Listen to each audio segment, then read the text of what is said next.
Hey everybody, what's going on? It's Friday. Yes, we're back once again Yeah. doing the show. We were just here last night. Yeah. That's okay. I know, you didn't give them 2 shows in a row. You spoiled them. I know, right? Fucking spoiled them. I really, for real, wanted to do that show though. Yeah. Like, I know you were like, I was like, man, we should just wait till next week. Nah, it's all right. Like I said, I did so much fucking research about that douchebag. Yeah. I was just kind of like, I don't want to waste it. You know what I mean? We got to go to the club when this is over, and we got to go to the club tomorrow, too. Yeah, we'll see how we feel tomorrow. 2 in a row. We have been doing that. Yeah. We did that like last month a couple times. Yeah. And we survived. Yeah. Wasn't too bad. And I want to drink, man, but I got to drive. Yeah. See? Well, you know, we're just going to be on here for like 2 hours. Probably like 2 hours. Y'all should see the outfit Jen's wearing, man. She looks great, man. Her legs look fucking awesome. I know how much you like the Yeah, her legs and her booty. the legs. Yeah. So Her legs are long, man. They go all the way up to her ass. most Ain't people's that legs something? do. Do that? Yeah, you like that? That'd Leg be a little all the way weird down if the they just ground. went part way and then there was like a gap. Yeah, leg And then all like the your way. torso was just hovering Yeah. above. I'm sure somebody's been born where the legs don't go all the way up to the ass. Somehow they I was like, they turn a corner. You're all, They turn a corner. They go all yeah. It's like the top of your head or It's, something it's like that that. it's that chick that fucking Morrissey was singing about in November Spawned a Monster. Oh dear. Yeah. Just a poor twisted child, so ugly. So ugly. Yeah. Yeah. That's a great song, man. What a weird song that is. Yeah, I know. Morrissey's a weird dude. Yeah. He's awesome. Oh my god. So Klaus, it seems, is drunk already, saying that he's in Mexico. He's drinking tequila. So I'm assuming that he's drunk on tequila. Yeah. Is what I am gathering from Probably that. drinking that tequila gold. Yeah. Yeah. Yeah, he's drinking reposado. Mm. Yeah. I don't like tequila. What's that? I don't like tequila. No, she doesn't like tequila. Jen doesn't like it. I like tequila. And it's funny because whenever we go to the club, I usually get vodka and orange juice, and he'll get a tequila sunrise. So the drinks look the same, but happily I can always tell which one is his because I'm like, woo, okay. Yeah, she likes tequila. Whereas mine doesn't smell like anything because it's vodka. Man, this. What, you want to eat it? Yeah, forget. Like our guy last night? Oh, you guys got to see this. Man. Stand up, Jen. He's just gonna eat. Seriously, no. Yeah, It's yeah. like my course is not all the way tightened. It's okay. You can't really tell. Ugh, I can't really tell. Yeah, you can't All really right, tell. Jesus Yeah, Christ. Yeah. Look at this outfit. Ugh. Yeah. See? Yeah. Back up. Look at that. Look at that. Look at those legs. Yes, indeed. I forgot about these tights. They have like spider Look at webs cute, and shit on them. Turn around, look at that. I have There so you many go. tights that I forgot about these. But you can't wear boots with them because it kind of covers the design. Yeah, up. yeah. So I had to wear my little short shoes. I know he likes my butt hanging out. So Yeah, I yeah. have to have my butt hanging out. Yeah, we're going to the club. It's got to be hanging. Yeah, we're going to Abyss tonight, and it is Dimitri's 50th birthday. Yeah. So we're gonna Yeah, have he hit to. 5-0. Yeah, I don't even remember that. It was so long ago. Yeah. Nah, a couple years back. I mean, it was like. CB says me and the girlfriend were at the bar club till 6:30 a.m. Yeah, see, clubs here, I don't know about other places. They're not allowed to be open past, I think, 3 a.m. Because they mostly close at 2:30, I think. Isn't it 2:30? I think that's when they close. So. Mm-hmm. Everybody, yeah. Zach says, OCB said, Jenny, you have a fantastic ass. Thank you very much. Yeah. Tom likes it, like I Yeah. said. She's Hopefully he doesn't want to cut pieces out of it and eat it while I'm like sleeping. what's his name? Yeah. Or something like that. Yeah. That's Yeah, still right. kind of making me laugh that like that dude Yeah. thought that he's just like, I'm just going to cut a little piece off her while she's sleeping. She won't even notice. Yeah. Yeah, she's fucking hitting the gym, man. That's fucking building up. Building Yeah, up. Getting that. Yeah, and all those hormones aren't fucking hurting squat either. machine. Yeah. Yeah. Yeah. Jen's fucking on a shit ton of fucking estrogen now. Yeah, I started taking a bunch of estrogen. Yeah, a bunch of it. Yeah. It's fucking doing all kinds of wonderful stuff. When you're above 50, well, actually, as soon as you're fucking over 35, I recommend anyone start looking at fucking hormone fucking supplementation. and then just eventual just replacement. Just fucking your own hormone production just isn't very good, so you just take them from the outside, exogenous hormone sourcing. Man, it just does wonders. Zach says, out of curiosity, how do y'all stop worrying over a new relationship? I am probably the last person to ask on how to stop worrying about anything because I worry about everything. Yeah. I try to stop, but I can't. That's just my nature. I wish I didn't have... I don't know. Some people have said, oh, you should start, like, smoking weed. And I was like, I don't like weed, though. Weed made me even more paranoid and worried about shit. Like, Zach a couple must have times. hooked up with some dude he's worried about. Why are you worried about some dude for? Dude, think about it. That's a dude. What do you know what I mean? They come and go. Dudes come and go. Yeah. Like ships passing in the night. Yeah. You're like two dudes. What are you worried about? What are you worried about commitment for? I always like it's kind of nice when dudes worry because normally they wouldn't. That just means you're not a sociopath. You know what I mean? That you actually care about shit. Man, I ought to fucking introduce him to fucking Toby. All right, Toby's fucking leather daddy. He didn't worry about nothing. He's one of them subversive gays. He just wants to be a hoe. He just wants to hit and run, get another one, and hit and run, and fucking. He might screw a woman. You never can't tell what he's gonna do. He's all over the place. He's all over the place. But he's not. He goes, gay marriage. Why would you want to fucking get married? That's like something your parents do. Ew. That's like something straight people do. That's ugh. He's like fucking that, you know. Breeders. Okay. Yeah. Yeah, he doesn't really like straight. No, you don't like none of that. I can see where he's coming from. Like I said, well, not only is he gay, but he's also like super into the goth scene and everything like that. So. And we tend not to like normies anyways. Yeah. So he has like double whammy. Yeah, he says I can't go to the gay club, but fucking they just look at me like I'm a freak. And I am a freak when he's like they're in there wearing like fucking preppy clothes and shit, fucking and. See, I don't like preppy. He's like that, yeah. People, no matter what. He's real fucking macho and shit. They're just all pussies. That's always lame. Yeah, they're on their gay pride floats and shit, fucking with their asses hanging out. Fuck them, you're gonna show me some ass, fucking I'm gonna fuck you. He's just crazy. He's like that. He's funny. He didn't like anything. He's just subversive. You can't. He doesn't play. He works well in the goth scene. That's his thing. That's more his thing. And he says he doesn't like to go to the gay clubs. He doesn't like the people. He likes to hang out with freaks. Well, that's just kind of like it would be like people are too normal. I will note that like gay clubs are funner than regular straight clubs, but it's the same reason that we don't go to regular clubs either because they're fucking lame. Yeah, because the people are lame. Gay clubs tend normal people are lame. Gay clubs tend to have better music. That's true.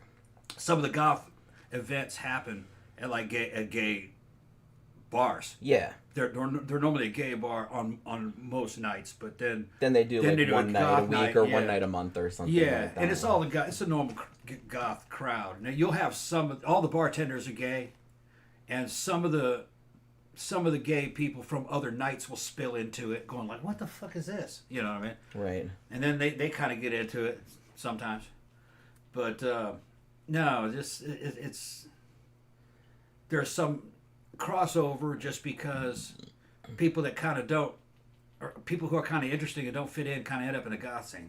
Yeah. A lot of times, unless there's something really wrong with them, and then they get kicked out because they have that too. Yeah. Like if they're not trustworthy and shit, Although, like I said, we don't really have that problem. Well, we had a new couple show up, and they got booted out of fucking pretty much every club they go to. It doesn't take long because they just can't fucking behave.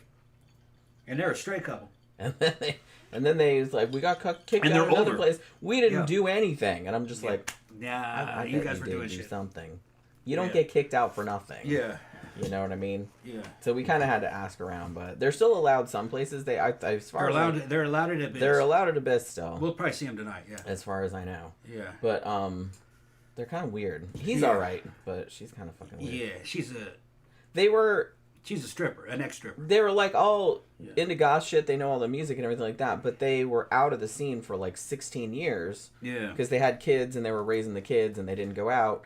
and then they came back and started throwing their weight around. And kind of started throwing their weight around like they ran the place. Yeah, and I was like, and they don't know who they're talking to. You? They don't know who they'll be talking to me. Fucking, you know what I mean? And Dimitri's my best friend. We helped launch this place. She does all the fucking graphics. We've been promoting this shit for fucking over 10 years. And she's talking down to us like she runs the scene. It's like, you do know who we are, right? You know, eventually it's like, it didn't faze them. Yeah. I said, no, this is our night. We went to Abyss and like I was talking to Jen, Dimitri's wife. Yeah. Who I've known for years. And she was like, oh, you know her too? I'm like, yeah. I've known her a long time. Yeah, we've been here for fucking decades. Over a decade. Like, and what do you think? You just show up and like everyone would just... Yeah. Nobody knows who the fuck you are. You haven't been out in like years and years. Me and Dimitri brainstormed how we were going to fucking take over the goth scene in Orlando. And it took us about 5 years. It took a while. But I remember, and Dimitri is like, man, I still remember like being when iBar was still downtown and we sat at that table in the corner and we were all smoking then still. Yeah. That's how long ago it was. It was like, man, we need to do something. She can do graphic design and I'm a DJ and, you're a good promoter and we can do like all this shit. We really need to do something. And so we kind of came up with the idea and then he pitched it and they were like, yeah, okay, like I guess you can kind of do it. And it's still fucking going. Yeah. So like I said, not only is Memento Mori going once a month. We got 2 now. But Abyss is going like at another place, like same DJ. Yeah. The only thing bigger is the Castle. Which is Tampa. And that's Tampa, and that's a huge venue. And everybody says our music is better. That the Castle's music sucks. The music at the Castle has always sucked. It sucks, like when I went there in the late 90s. Yeah.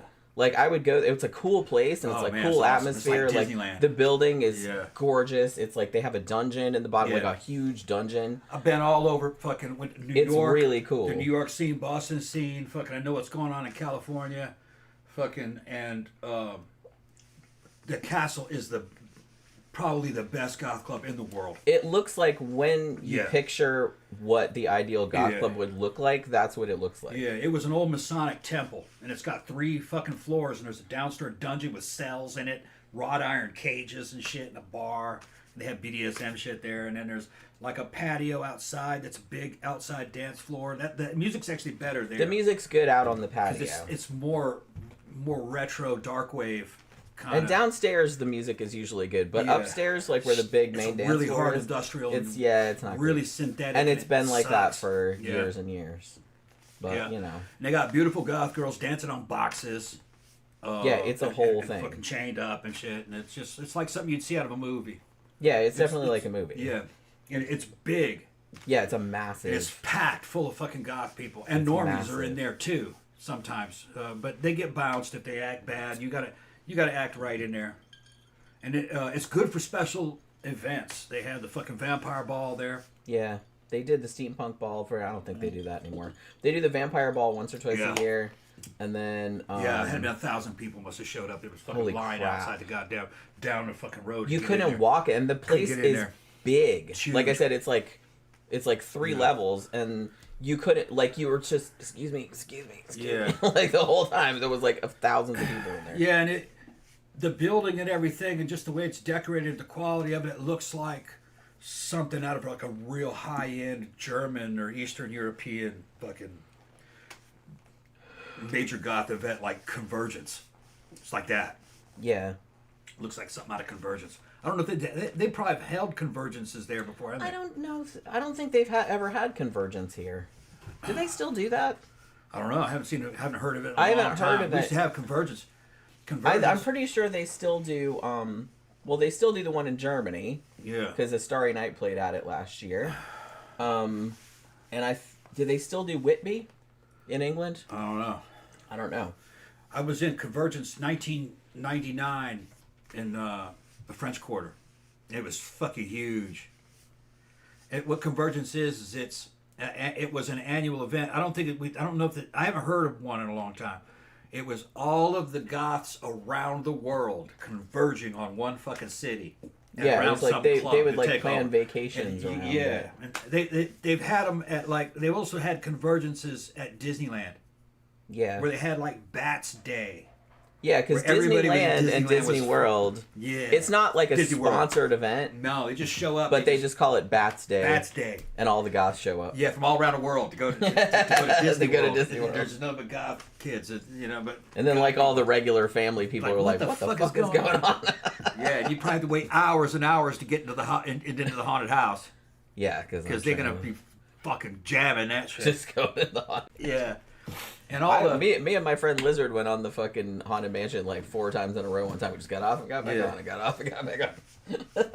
We went to Universal Studios years back when we were hanging out with Mini Me, and fucking we went gothed out, and fucking all the staff at fucking Universal fucking tripped out on us. They knew what goths are. Hey, look, the goths kids. You know, they're talking the animals. They're speaking in people's the animatronic animals. They could see you through a camera, and they were having the animals were talking to us. Remember? Yeah. Like, hey, look at that goth girl with red hair. That kind of shit. Yeah, it was fucking funny. Wait, that was a good time. Yeah. I mean, other than being with Minnie. Yeah. People thought we were rock stars, I think. Yeah. They were like, oh, yeah. People want to take pictures with us and shit. Yeah. Yeah. They thought we were some kind of band. Yeah. Which in some ways it wasn't as annoying, like, because it was a theme park. Yeah, theme park. So I didn't get as annoyed as I would if I was just trying to hang out at the bar. American Military says, Jenny and Tom, which movie in each of these horror subgenres are your favorite? Oh, shit. Okay, this is a hard question. So good. 1 is body horror. Good. 2 is horror sci-fi. 3 is slasher. 4 is folk horror. And 5 is horror comedy. Okay, so the first one, which was what? Was body horror. Videodrome. Yeah, I'm probably going to go with Videodrome, too. Either Videodrome or The Brood. Yeah, any Cronenberg. Yeah, it was going to be a Cronenberg movie. Okay, what's the next one? Horror sci-fi. The Thing. Yeah. Yeah. Yeah. Slasher. Favorite slasher. Oh, Probably Black Christmas. No, for me, I think my favorite one would have been,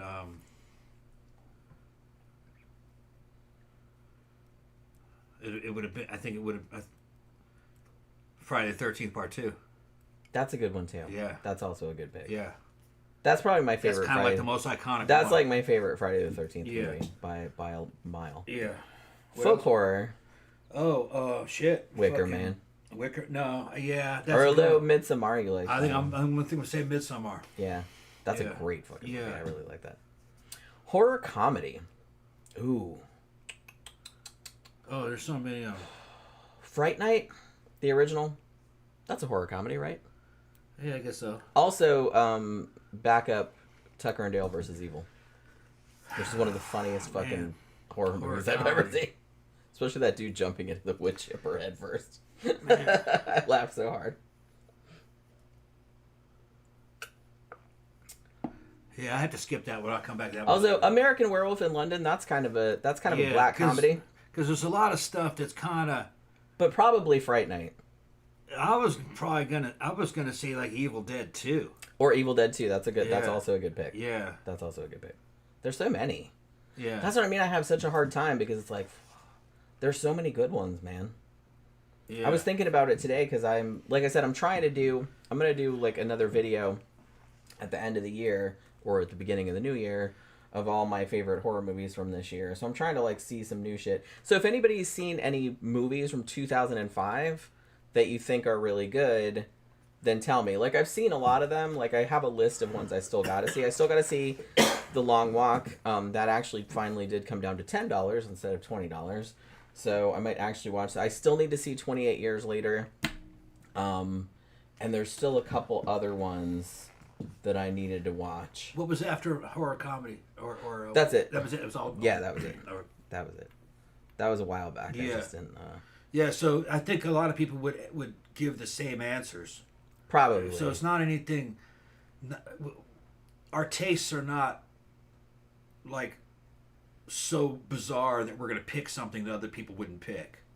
You know, like yeah, I'm not going to be like all snotty about Yeah, it. you know, Because there's a reason why those movies are so loved and so popular. Yeah. Because they're done right. Because, I mean, like, legit, like, when you said horror comedy, the first thing that popped in my mind was Fright Night. I have seen that movie so many... The 85 one, not the remake. I've seen that movie so many times that I probably have it memorized. I dressed up as Vampire Amy 2 times for Halloween. And I just fucking love that movie because that movie is to me the perfect blend because I don't generally horror comedy is not my favorite, but that is like a perfect blend of being funny and scary and also having like emotional stakes. Yeah, see, some of the horror, when you said horror comedy, what I started thinking of was a lot of the Tim Burton stuff. And then I thought of fucking Death Becomes Her. You know, but... I fucking love that movie. But the thing is, though, is that... I just rewatched it the other day. Those are not that horror. Yeah, that's kind of more, that's a dark comedy for more sure. Like dark comedy, so I would go... But it's like a fantasy. But it has horror elements. A horror comedy would be Evil Dead 2. Yeah. Reanimator. Yeah. All right.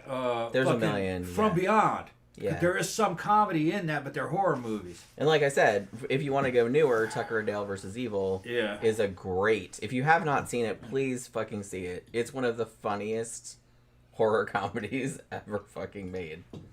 It's delightful. I've seen it like 3 or 4 times, and every single time I just laugh my ass off. It's so funny.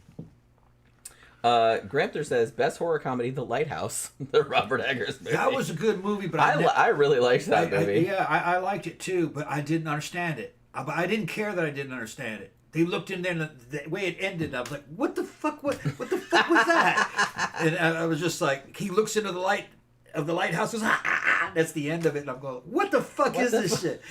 But I think everybody in the theater did the same thing. But I didn't care. I was like, all right. Oh, Shaun of the Dead. That's a good one, too. Yeah. Oh, my God. Shaun of the Dead is so fucking What's funny, we saw that in a packed theater, and I think everybody liked it.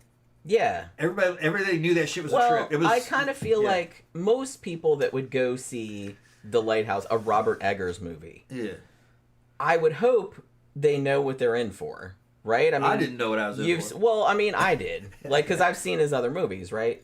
He did Nosferatu, he did The Witch. So if you didn't like his other shit, like, why would you even go see that in the first place? You know what his deal is at this stage. He's making a werewolf movie at the moment, and I'm always excited to, like, see what he comes up with, because he is, like, a fucking artiste, man. He is into the shit. Yeah. He is into the shit, and he doesn't care if, like, people think it's weird or anything, and that's cool. We need, like, more fucking people like that. Yeah. More people like that. Kevin says Dead Alive was a great fun. Yeah, Dead Alive's good too.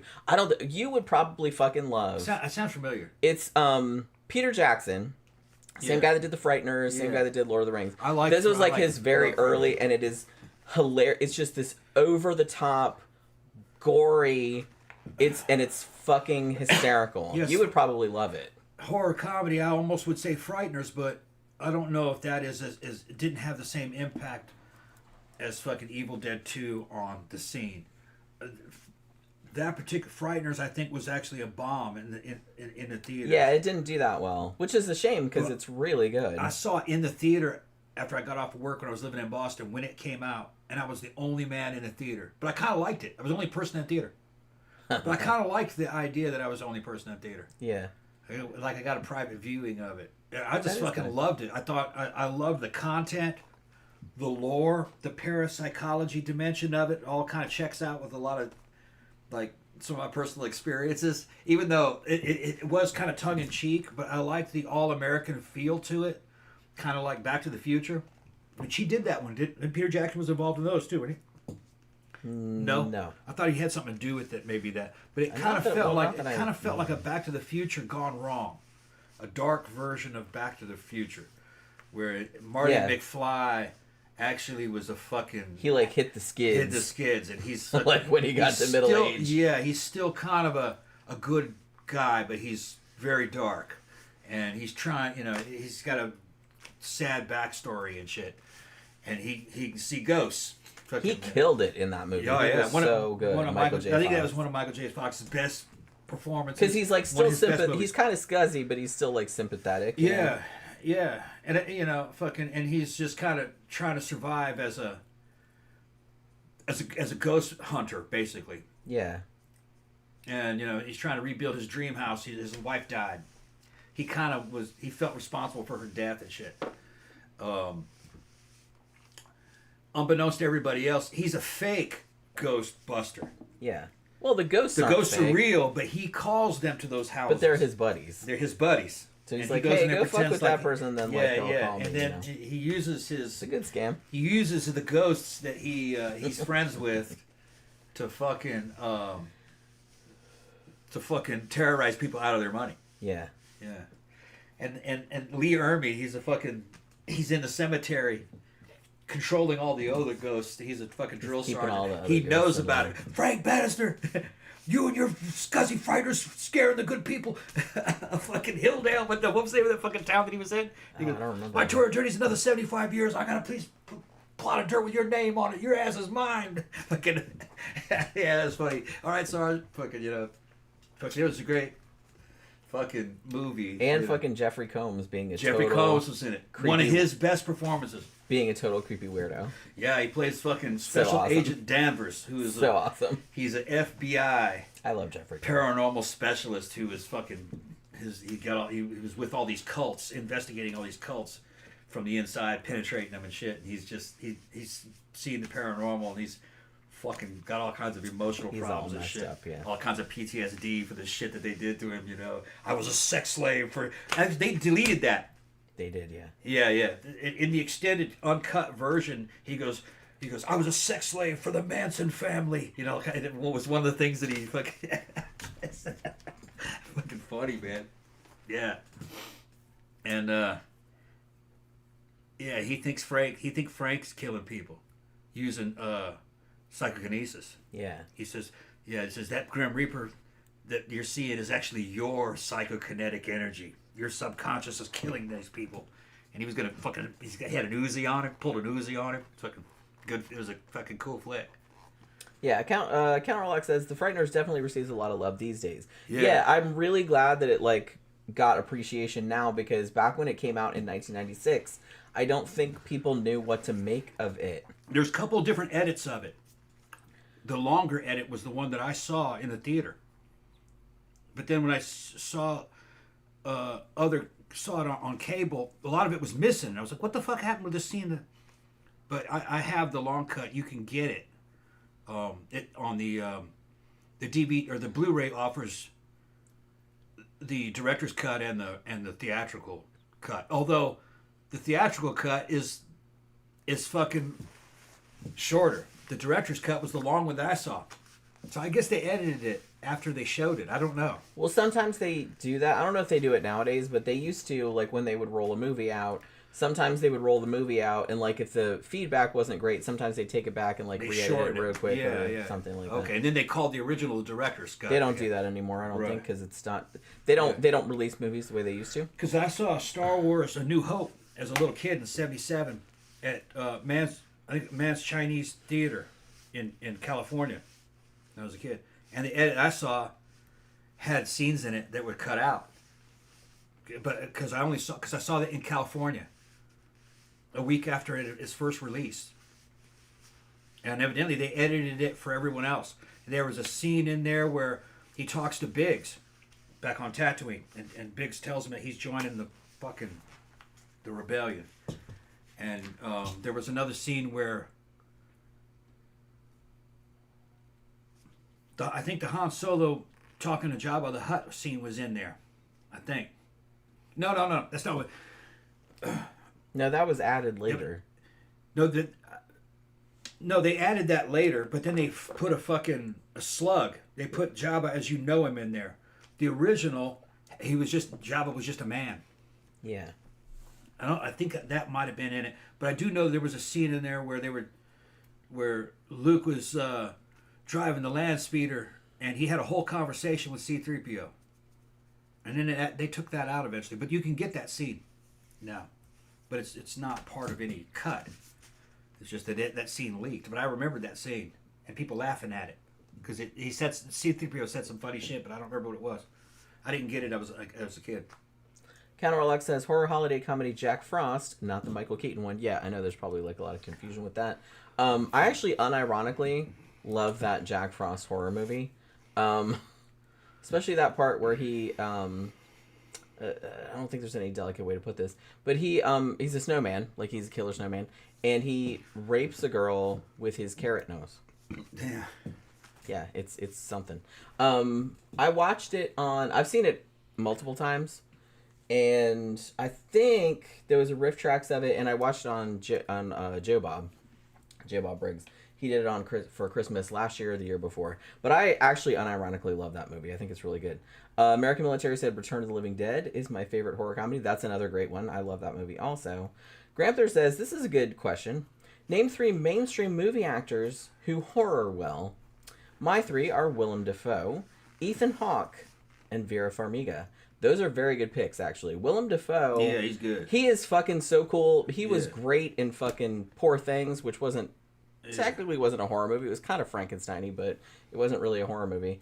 And he was great in Antichrist, which was a really fucked up kind of movie.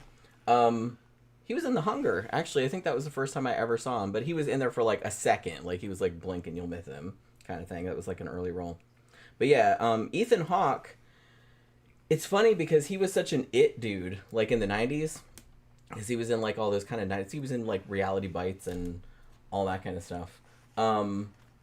But dude can actually act. Like, I actually really liked him as the grabber in like the Black Phone. I haven't seen Black Phone 2. That's another one I have to see before that. He was good in Nosferatu. And he's great in Sinister, which is a great horror movie. I really like Sinister. You know, he's never really going to get credit for his character acting as the Goblin. I fucking thought he was awesome as the Goblin. Willem Dafoe, yeah. Yeah, and he appears in 2 movies as the Goblin. Like, remember when the newer one where fucking all the different dimensions and all the fucking villains of fucking Spider-Man are brought back to life, you know, from parallel dimensions. That was a good one. Doctor Strange did it, and so he reprises that role and fucking is even better the second time.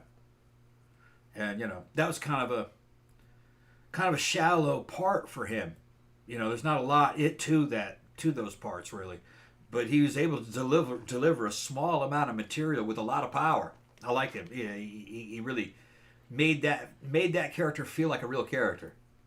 You know? Yeah. But there wasn't much to the Goblin if you just read his lines. It's all delivery. Yeah, it's a big difference, like seeing something written on a page and like seeing someone bring it to life. Yeah, he brought that shit to life. His facial expressions. I'm kind of curious because since we're talking about Willem Dafoe.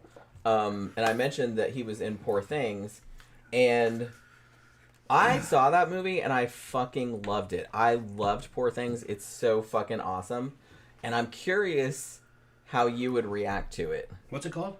Poor Things. No, I haven't seen it. It's Yorgos Lanthimos, like he's this Greek. He makes this crazy shit. He made the only movie of his that I think you've seen is The Favorite, which we saw in the theater, which was fantastic. Yeah.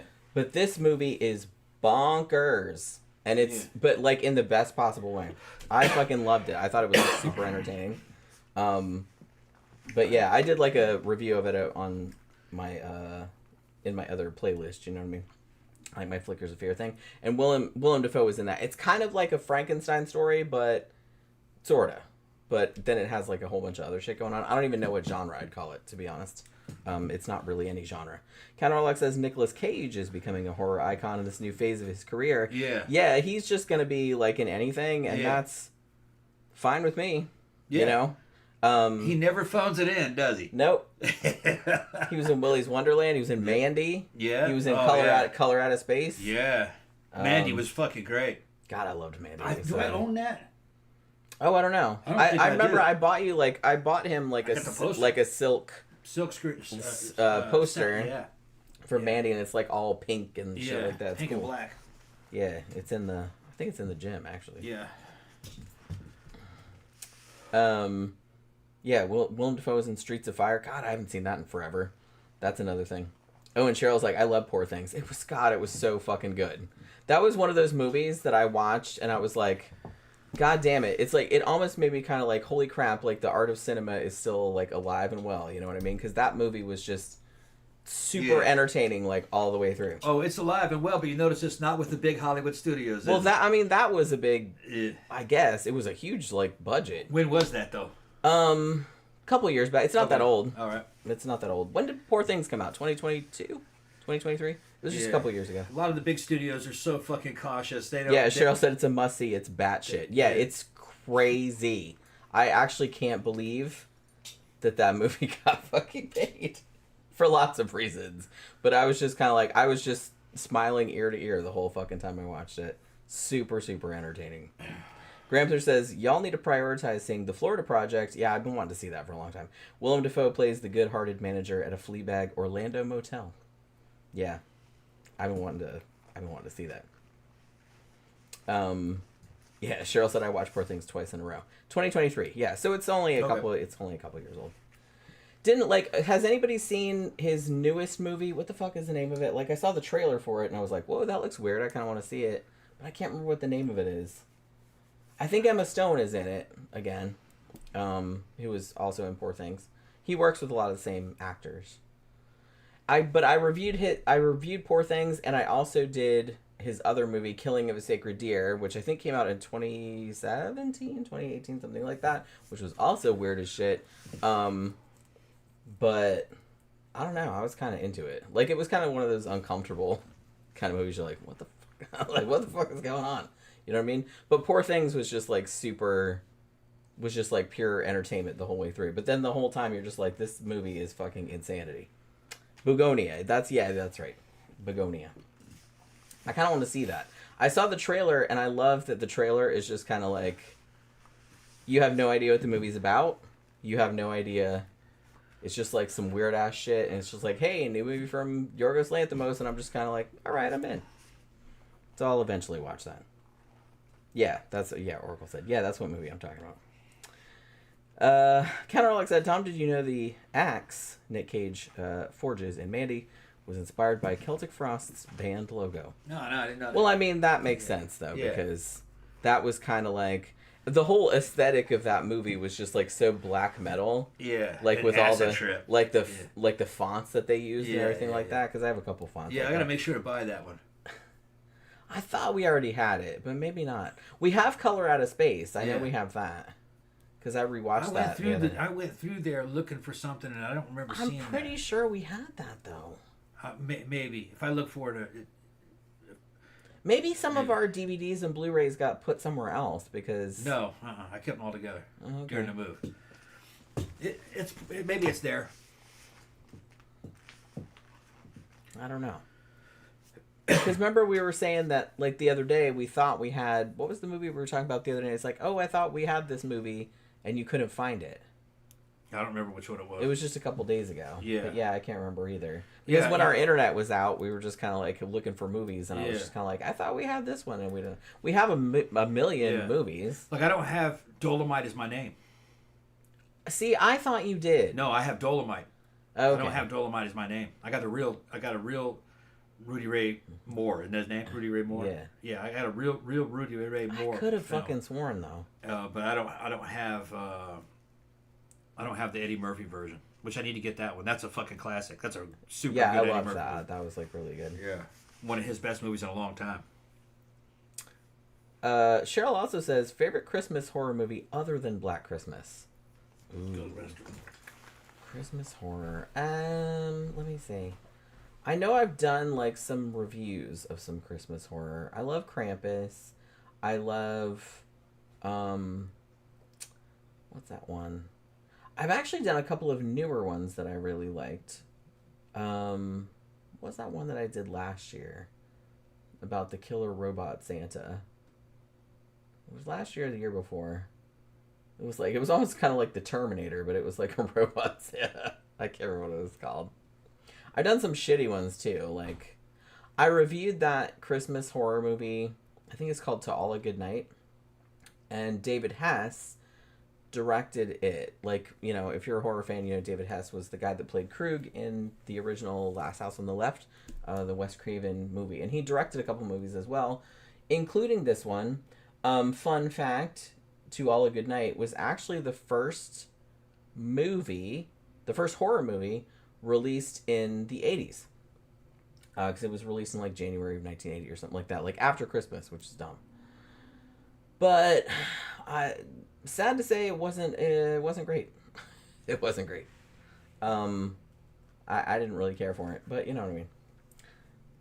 Yeah, robots. Silent Night, Deadly Night, that's a good one. Christmas, Bloody Christmas, that's what it was. Yes, thank you. That's, yeah. Why am I blanking on it? Rare Exports is good. I really liked that one. Shit. I know we've done like a lot of Christmas horror over the years. Fuck, now I can't even remember. I'm not even that drunk, seriously. Yeah, Christmas Bloody Christmas. That's it. That's what it was. I just thought it was funny because fucking Jonah Ray is in it. And like I said, I knew he was in movies before, but I'd never seen him in a movie. The only other thing I'd seen him in was on the new Mystery Science Theater because he was like the new host when they did it on Netflix. And so like I see him in this movie. No, that Mandy poster's in the living room. Oh, that's right. Okay. Yeah. Oh, Better Watch Out. That's a good one too. Thank you for reminding me of that one. Yeah, that's a great Christmas horror if you haven't seen that one. That's a really good one also. There's a lot of good ones. I really like Christmas horror, but like I said, for some reason I can't really. There was one called Red Christmas that had Dee Wallace in it. That was like, I don't know if I want to spoil it, but it's basically kind of like this weird dude shows up at this family's house, and it turns out, spoiler alert, that this dude is actually this grown-ass version of the fetus that she thought she aborted, because it was like, she went to like an abortion clinic, and it's like Red Christmas. Yeah. It's pretty fucked up. Yeah. It's pretty fucked up. And somebody gets killed with a blender. It's pretty epic. Yeah. You know what I mean? Christmas Horror Story. Oh yeah, that's the one with that's the anthology, right? Yeah, that's a good one too with William Shatner as the DJ. Yeah, that's a really good one too. I've watched that one like several times, and I think I have a review of that too. But let's see. Let me see. Don't Kill It with Dolph Lundgren, a good violent Christmas horror. Child's Play 1988 is a Christmas horror. Is it? I haven't seen that in a long time. Gremter says the Star Wars Christmas movie, which only aired once. Oh, the Christmas special. Yeah. Technically, it can be called a Christmas horror movie. Yeah. I saw that when it came out. It's pretty bad. As a kid, yeah. I enjoyed it when I was a little kid. I mean, you can tell they just threw it together. It didn't really have anything You to can do still with see it. It's on YouTube. Yeah, somebody put it up on YouTube. Yeah. It's pretty cringy. Yeah, it was made for TV. Yeah. And they threw it together fucking like in a few weeks, I think. They're like, well, like I said, the thing about a lot of Star Wars is that if you were alive at this time, no one expected Star Wars to be anything as big as Star Wars became. Yep. They just thought it was going to be like this sci-fi movie and it would come out and everybody would forget about it. The fact that it was just this huge cultural juggernaut kind of caught everybody off guard. So they were just kind of like, well, shit, how can we make money off of this? So then they had to they had to make the toys real quick, and they were making all this other stuff to cash in on it and shit, because they had no idea that it was going to blow up. And Kenner made the toys. Yeah. And Kenner was just at that time kind of a very small unknown toy company. Yeah. But they did a really good job with the toys once that shit started rolling. They couldn't get it together in time for Christmas that year, because like I said, no one was expecting it. There's a whole movie about the making of those toys and what Kenner did. It's fascinating. Yeah. And they had good sculptors trying to sculpt out the ships and how are they going to mass produce these things quickly, and they had to look right, and all the features like the X-Wing and the TIE Fighter. And for the time, I remember getting that shit as a kid, and I was just fucking thrilled to have an X-Wing. I had 2 TIE Fighters. I had the regular white TIE Fighter, and I had Darth Vader's TIE Fighter.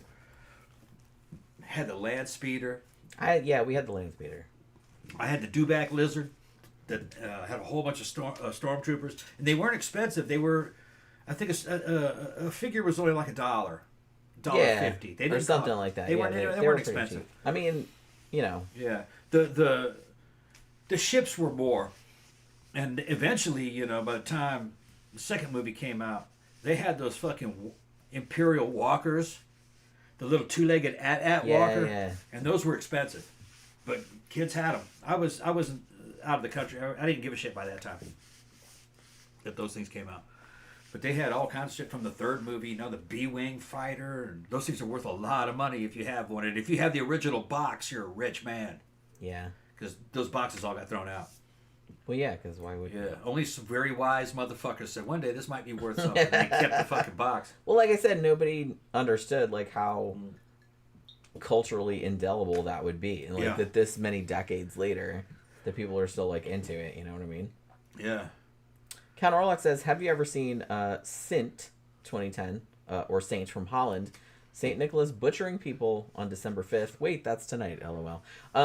That's one that I've been that's on my list, but I haven't seen it yet. Because I'm still looking for like good Christmas horror that I can review over. Because I've seen, I don't know. I feel like I ran out of good Halloween horror. And I was kind of dredging the bottom of the barrel. So I didn't even do one this year. But there's got to still be some good Christmas horror out there somewhere. You know what? I'm actually kind of a big fan of, if you have Hulu, they did a movie a few years back called Puka.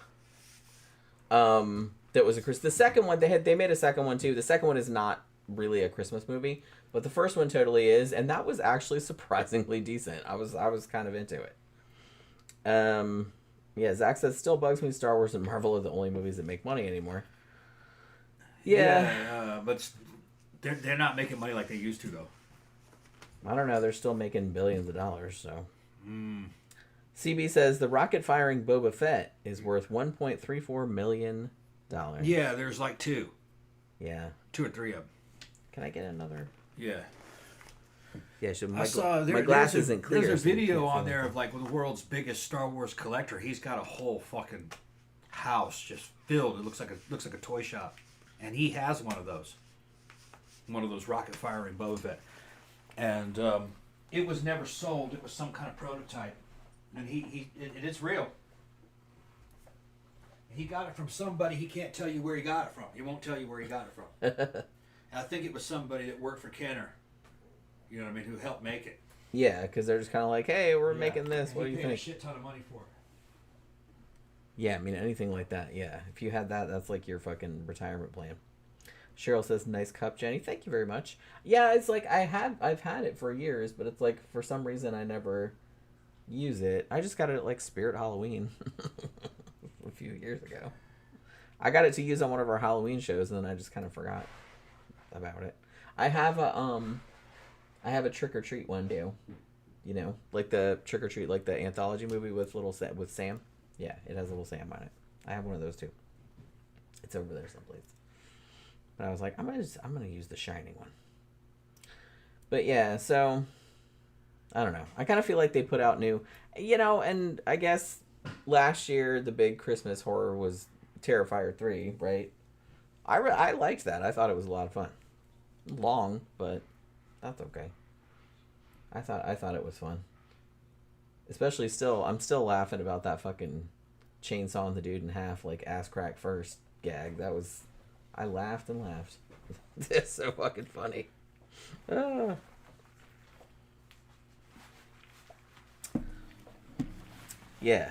Terrifier 3 was fun. Yeah. I like the Terrifier movies I've seen. I even saw the what was the anthology that started? It was called All Hallows Eve. That was where Art the Clown was first introduced, and that came out in 2013, something like that. I don't even remember. It was a while back, but that was when he was just kind of like the sort of in the frame story kind of thing, and then he kind of got, I guess he made such an impact like as a character that, and I didn't review it, but I did watch on Shudder VHS Halloween. I didn't love it. Like, some of it was good. Like, a couple of I liked the last, I think it was the last segment with the haunt, like where they made their house into a haunt. Like, that was pretty cool. And I thought the Rick Baker cameo was like pretty funny. But I was like, probably nobody thinks that's funny but me, but you know what I mean. But overall, I don't know. I didn't love it. Like I said, I still think my favorite, I'm not a big found footage person. Like, I like some of them, but I think out of all, I haven't reviewed VHS Halloween, and I think there's one called VHS Beyond. I haven't reviewed that one either, but I've reviewed all the other ones. Like, I did like a big mega review of like a year or two ago of all the ones that were out at that point, and then I think I did a review of just the one that had come out, like I think it was VHS 85 or whatever it was. And I still think the first one and VHS 85 are my favorite ones. 94 was good too. I did not like Viral. And some of the other ones just, like VHS 2 was kind of just okay.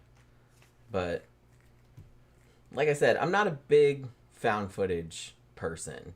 If I'm going to like a found footage movie, it's going to be more like a mockumentary style.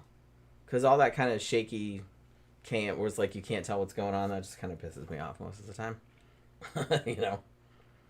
Zach says, I saw a movie called Hatchet once. Oh, Hatchet's great. I really like Hatchet. There's more than one of those. I don't remember how many there are, but there's at least 2. All I remember was a scene where a dude and a chick are banging doggy style. The killer knocks the dude's head off. And she thinks he fell asleep. Yeah, I think we reviewed that a while back, now that I'm remembering it.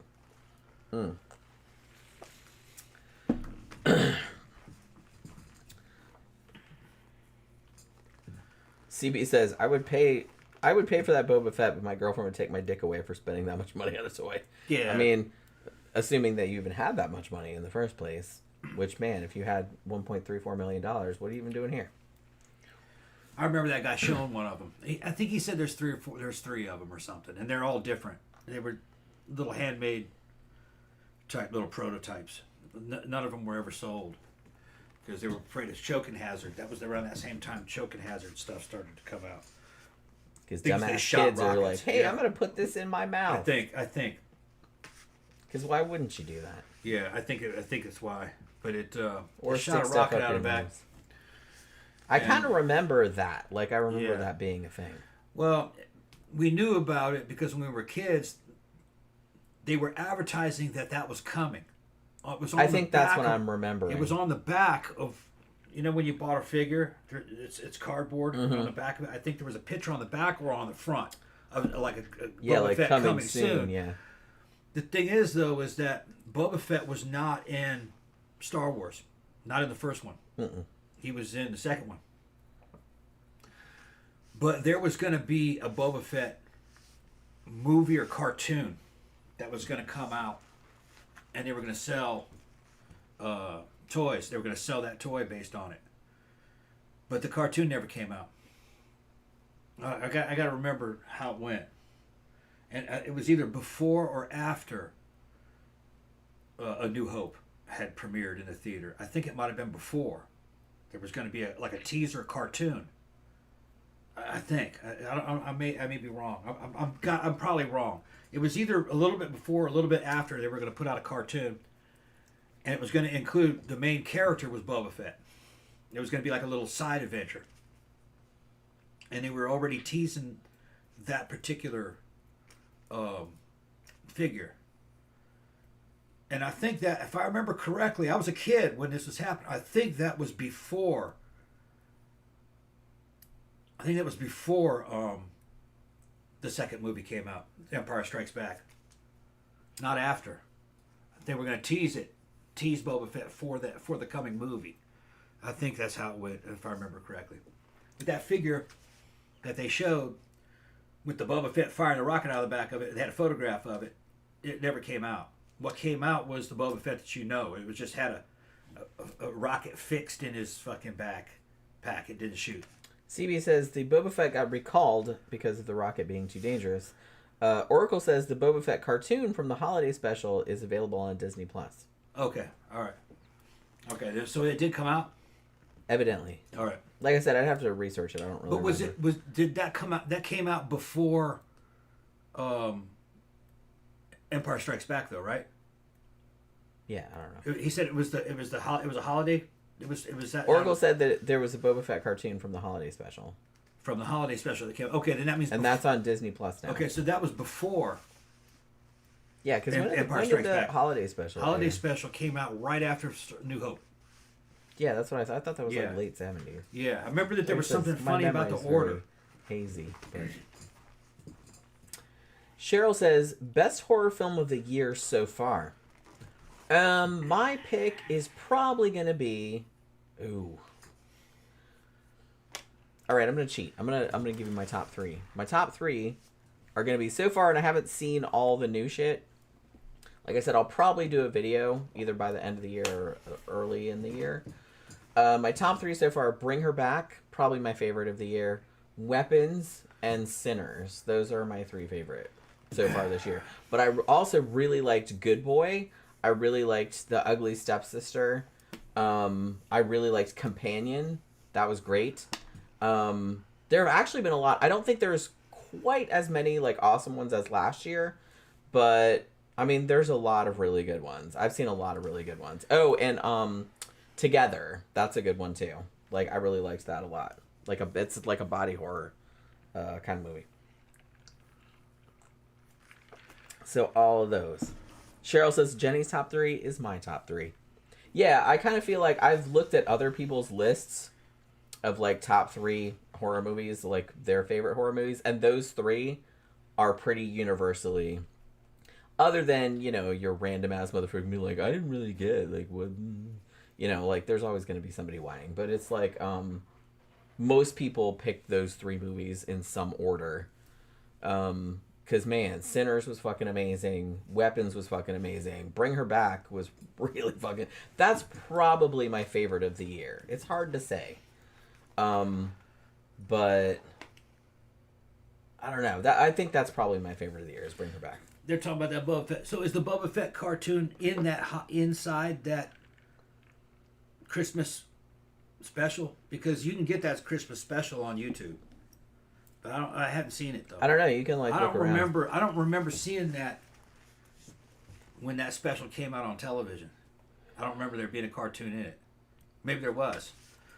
I don't know. I wouldn't have known who Boba Fett was when the cartoon aired because he wasn't in the first movie.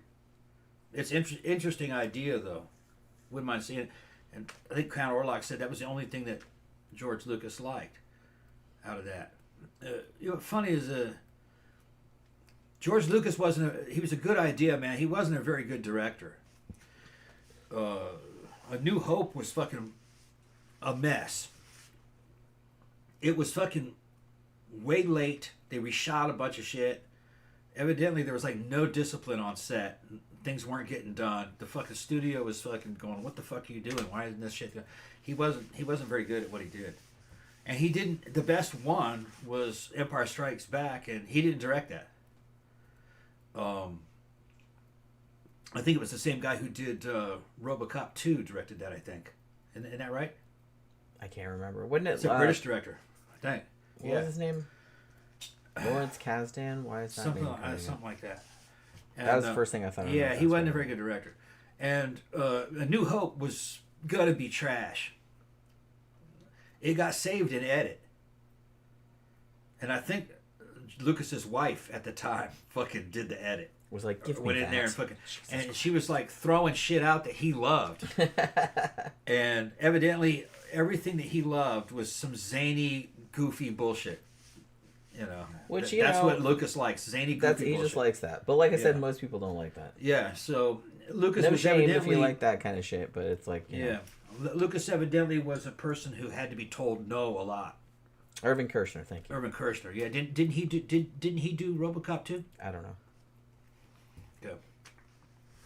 That's an excellent movie though, and I think Lucas did do the third one though, if I remember correctly. That was okay. I don't remember. It was okay. I mean, the second one's still like the second one. I don't think anybody would disagree that The Empire Strikes Back is the best. Oh yeah. Star Wars movie. Yeah, and then in the third one he went back everything about it is just completely perfect. In the third one he went back to fucking zany, goofy bullshit and put Ewoks in there. I mean, I do like the Ewoks, but yeah, I'm just kind of okay. No. They were supposed to be Wookiees, is what they were supposed to be. See, that would have been rad. He flipped it around and made them little, because he wanted cute little things to impress the kids. And the original soundtrack made the whole Wookiee sequence fucking goofy as shit. You know, it had like comedic music and shit. But that's all been edited out. They rescored it, so it's better now, and they re-edited stuff. Because music makes a huge difference. Yeah. You don't think about it, but... Yeah. Count Orlok says, oh, okay. I rented Him from 2025 last weekend. I actually liked it. There were some cringe moments. That's one of the ones that's on my list. I was actually thinking about watching it today, but I didn't get around to it. But that's one of the ones that I have written down that I actually wanted to see. So I'm glad somebody's like saying Because that was another one that a lot of people said that it was kind of like people were like 50-50 divided on it. Like some people thought it was great. Some people were like, no, I hated it. You know, another one like that a lot of people brought up was Death of a Unicorn, which I think is kind of like even more of like a black comedy, I'm led to assume. And again, like opinions on that were super mixed. But I'm going to watch that one too because that one's, I think, free on Hulu. So I'm going to watch that one also. Counterlock said, yeah, he did RoboCop 2 and Connery's last 007, Never Say Never Again. Okay. Yeah, I thought he did. And I thought RoboCop 2 was an excellent movie. I haven't seen it in so long. Yeah, that's good. Usually a follow-up to something like RoboCop 1, it's going to be bad. A lot of people didn't like RoboCop 1 better. That was Verhoeven, I think is what name. Is that his name, Verhoeven? Paul Verhoeven, yeah. Yeah, he did that one, and it's epic. You know, that's an epic movie. But for sequels, man, the second one was good. The third one was shit though. The remake was even worse. Like I said, diminishing returns. Yeah. Cheryl says, I had an emotional reaction to bring her back. Yeah, same. It was really... Man, that was like a roller coaster fucking ride, to be honest with you. And some of the scenes in that... And look, I love horror movies. I watch them all the time. Nothing usually bothers me. But the scene with the knife... If you've seen the movie, you know what I'm talking about. I don't want to, like, spoil it for you. I, like, legit was like... Oh! Like, you know what I mean? Like, it really fucking bothered me. And that doesn't usually happen. So, I mean, they did a good job. Because I was like, Jesus fucking Christ. I was like, I couldn't fucking watch it. But it's a great fucking movie. All the acting in it is fucking fantastic. And actually, the woman that was in it, that was playing like the foster mom, she was in a bunch of like Mike Leigh movies, and I love Mike Leigh. You know what I mean? He's a British director, if you didn't know. And she was also in what do you call it? The Shape of Water, the Guillermo del Toro movie about where he. His whole, and it won the Best Picture Oscar that year too, is that he was always mad when he was a kid when he saw a creature from the Black Lagoon that the creature didn't get the girl in the end. He thought that was really sad. So he made The Shape of Water, in which, you know, a human woman essentially falls in love with a fish man. Yeah. And it's so good. Like, the movie is just so good. It's so good. But yeah, so she was in that too. But, yeah, she was what I want to know fucking deranged. What I want to know is, why do all these monsters find women attractive? You would think something like the creature from the Black Lagoon, he'd just look at a woman and go, ugh, yeah, that's nasty. Because dudes are writing it? Yeah, dudes are writing it, yeah. You know what's funny? It's like, I was browsing through Facebook or Instagram or something, and somebody had posted a meme, and it was kind of like, some to the effect of was like all these incel dudes like saying it's like, oh, I'm so ugly, I'll never find a woman. And then they're like, meanwhile, like all the women's erotica be like, and then it was like kind of the shot from Francis Ford Coppola's Dracula, where Dracula like in his werewolf form is kind of like raping Lucy. Yeah. You know, right? Yeah. And he's like all fucking fucked up looking. And I was like, yeah, pretty much. Yeah. So yeah. Chicks like some weird shit. Yeah. You know? It's just a lot of them keep it on the DL because you don't really, I mean, you know. Yeah. People wouldn't understand. Well, I mean, I guess nowadays they would, but. No, fucking. I told you, like, the number one, well, last time I researched it, which was a while back, the number one category of, like, erotica, which is mainly probably like 90% women reading it, is like. Not bestiality exactly, but basically kind of like that, like werewolves, that kind of Centaurs. stuff. Centaurs. Yeah, women love that shit. Fucking minotaurs. They love that shit. Yeah, they had a whole fucking thing they were talking about. They call it smut. Women call it smut. Men watch porn. These girls fucking read these smutty books, and they have their fucking special authors and shit. Yeah, erotica is like way. Yeah, that turns me on way more than porn does. Yeah, and what evidently like the top one is. They talked about it. They named it. It was about some kind of. It was about a girl who needs money to pay her college debt, she can't find a boyfriend. She gets a job going to a centaur milking. The centaur milking farm where she has to go because they have those. She has to milk these centaurs for their jizz. What's this called? Yeah. And I may need to go. She's got a bunch of them at the farm. She's got to go in there. And they're not centaurs, though. They actually have, there's illustrations. It looks more like a minotaur, but it's a horse. Okay. With big old fucking horse dicks and shit. And the reason why they're milking them is because their jizz is used to make concentrated pills that is makes an even better Viagra. So men are eating the jizz of these fucking things in pill form. I like it. And she goes and she fucking makes all these friendships milking these centaurs. And I love it. And you can go on any of these search engines and fucking search something about the milking farm, centaur milking farm, I think it was called. And that the title will come up. And that was like the number one I can see it. Smut book that sold. And like I can see it. Yeah, and there's a lot of them like that. But that was like, I think that was number one. And there are girls that review these things on YouTube and can talk about these books. And they'll have their YouTube channel, they'll show whole fucking walls of fucking smut books. Yeah. All the ones that they've read, they collect them and shit. And you look at the girl and she's just like fucking girl next door, you know what I mean? And it's bestiality themes. Very, very common. Yeah, beast man themes, basically. Yeah, a lot of women really like that, like in erotica. Yeah. I think, I'm not sure, but like I said, I think that's like the number one category. Like I said, not straight bestiality, although that's a thing too, but it's more like man beasts. Yeah, werewolves. Like werewolves, that kind of stuff. Centaurs. Yeah. Minotaurs. Like ogres, fucking, like shit like that. Orcs. Yeah, like monsters, but also kind of vampires, like Beauty and the Beast type shit. Yeah. Vampires super common because they look like humans. Yeah, like there's a lot of. That's a teeny bopper one. Which I'm not super into the vampire thing, but like because that's kind of played. Yeah, and now these chicks that are reading this shit, these are the same ones that are probably super uptight about they're probably calling all dudes fucking, fucking toxic masculinity and weird shit like that. You know, that same type of chick. But that's all she's reading about is some toxic fucking masculine man beast. So what they eroticize is exactly the opposite of fucking what they say they want in public.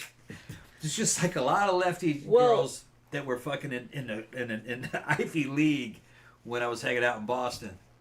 They weren't going out with college dudes. They were going out with fucking dudes with tattoos that rode motorcycles that fucking did drugs, and they were just club dudes, you know what I mean? Well, heroin addicts and shit. One thing is bad boys. They like bad boys. One thing is that what you read erotica about is not necessarily what you want in real life. Like I said, it's just kind of like a fantasy kind of thing. Yeah, yeah. It's just kind of like dudes that watch porn. It's like, well, I don't know if it's the same for dudes that watch porn, but it's like a lot of times they'll watch weird ass porn. It's like they don't want to do that in real life. It's just like they get off on watching it. They would like to see it in real life. And it's it depends. Some of no, they would fuck those girls sometimes. It depends on what it is.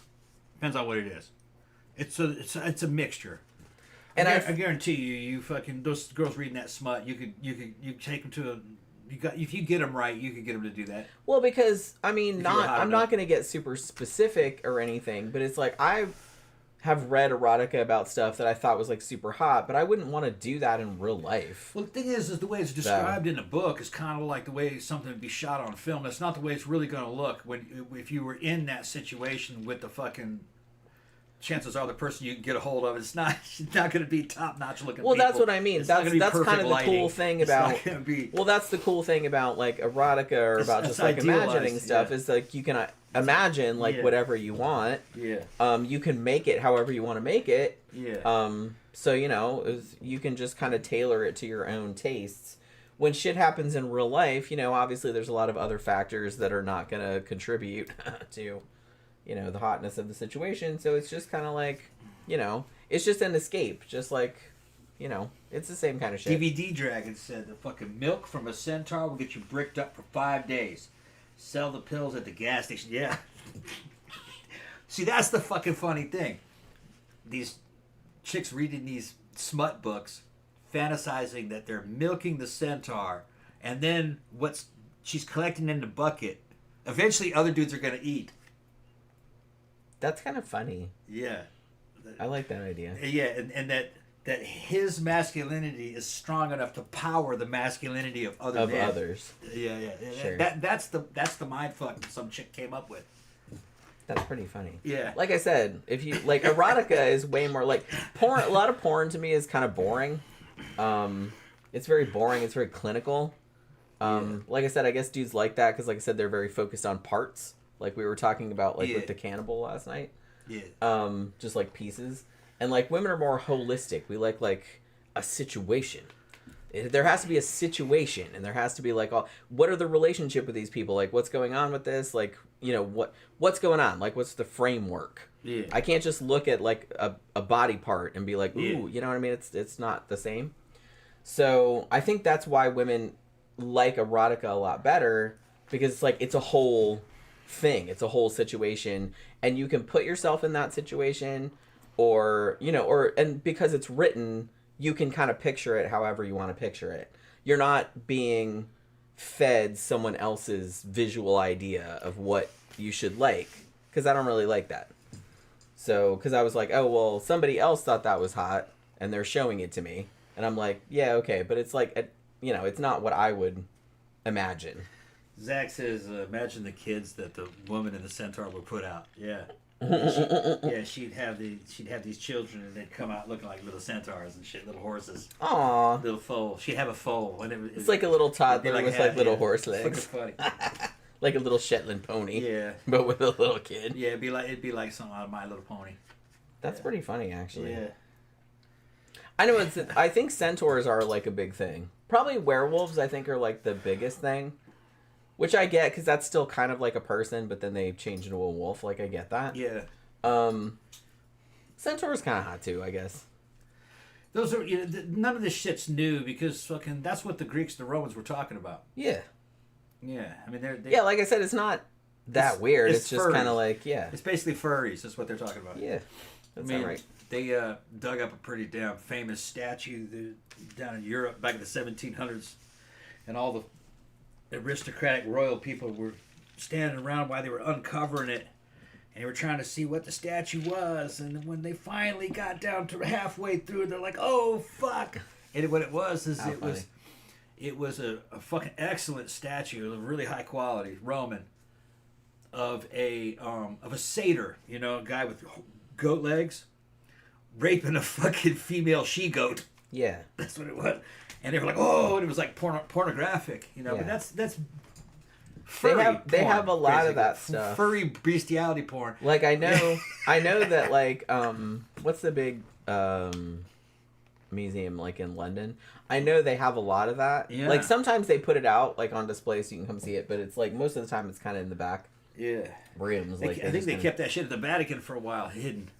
Yeah, but there's a lot of that kind of stuff. Yeah, but it was... Well, they didn't have TV. They didn't have the internet or TV or anything like that. So it's like, man, if you wanted some visual porn, you had to like make a whole ass sculpture. It was a commitment. Some rich Roman dude commissioned that shit. It was super high quality, and it was from a scene from some kind of Roman story.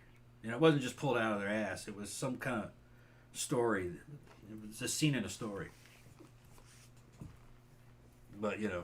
Yeah. I don't know what story it was, but that's what they said. Said it was a scene from a Roman story.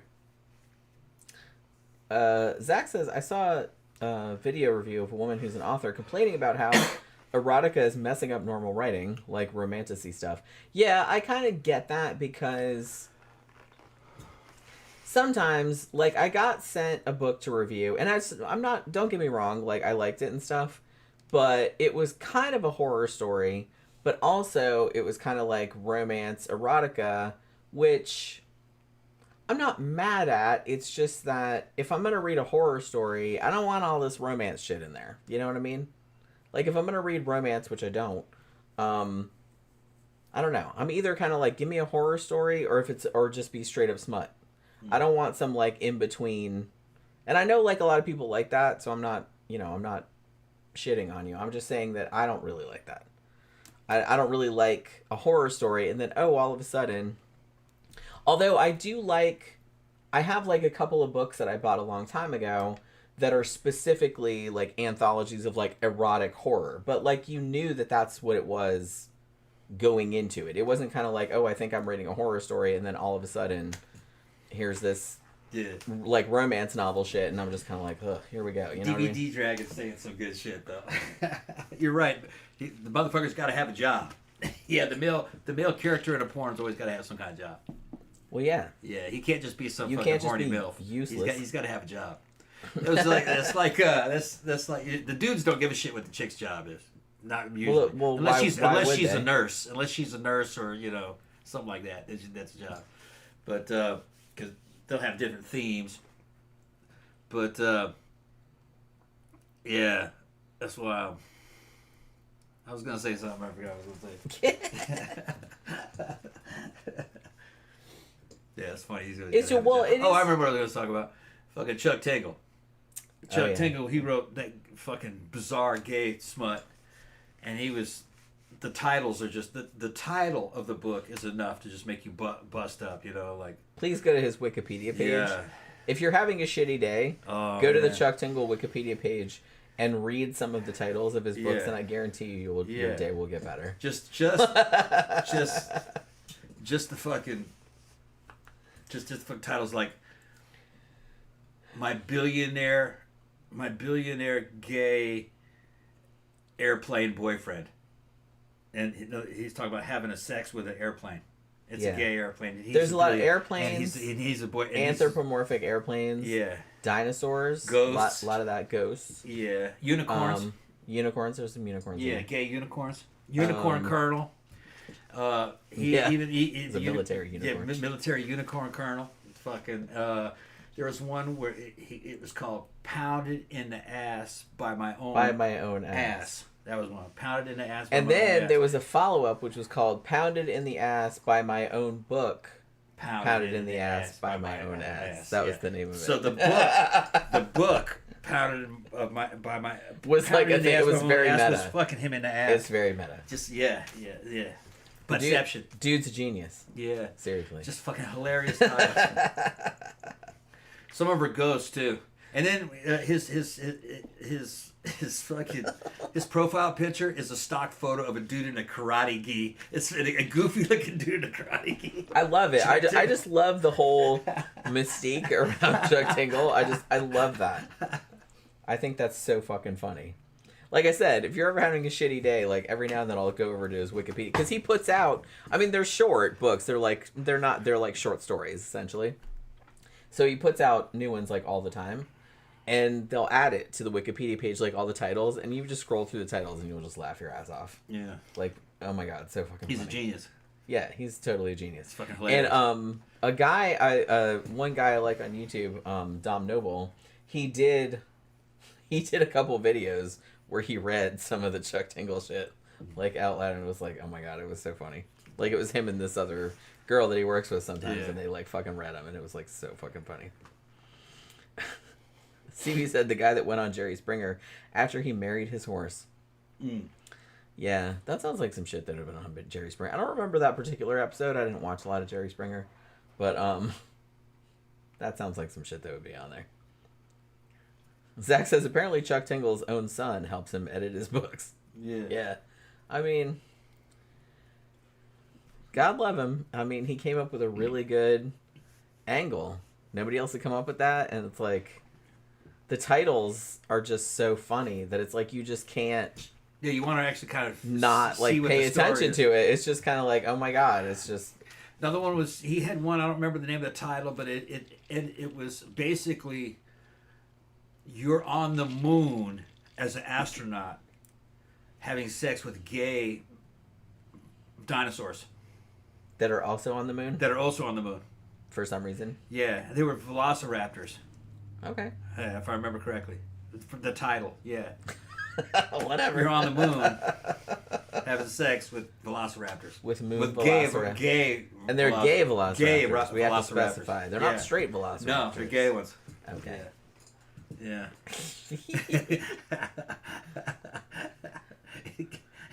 I just love it. I love that he just got like more and more outlandish. You just want me to get some titles for him? Like as time. Yeah, go to the Wikipedia. I'm gonna go. Yeah. I haven't been on there in a while, on so it's just kind of like, you know. Yeah.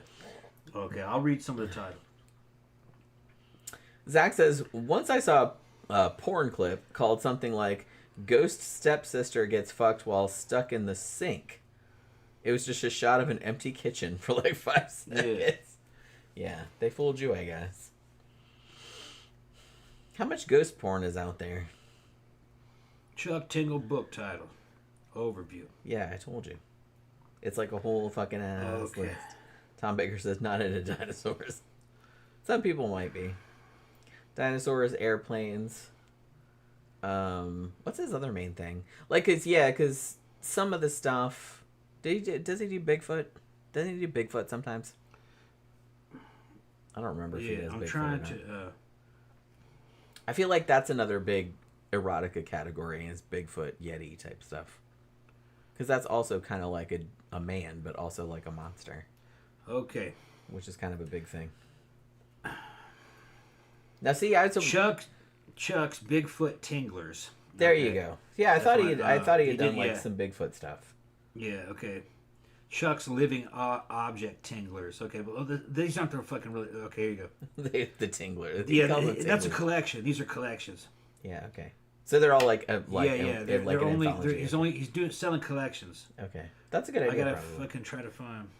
If you just, like I said, if you look up Chuck Tingle on Wikipedia, he used to just have like a big list of I'm trying to find of all his like shit. Yeah, DVD Dragon says helicopter man pounds dinosaur billionaire ass. I think at this point I think he has, you know, those like poetry magnets, so like you stick on your fridge and it's like one word. I think he has that, and he just mixes them up. It's kind of like, you know, kind of like Taco Bell's food. Like they all just kind of mix up the fucking words, you know, like that. If you're an MST fan, you'll probably know what I'm talking about. But yeah, I think he's just doing that. CP says, Tom and Jenny, the amount of midget porn there would shock you. Nothing shocks me, honestly. There's porn to pretty much everything. And at this point, I'm too old to be shocked by anything. They're like, hey, like people are eroticizing XYZ. I'm just like, yep.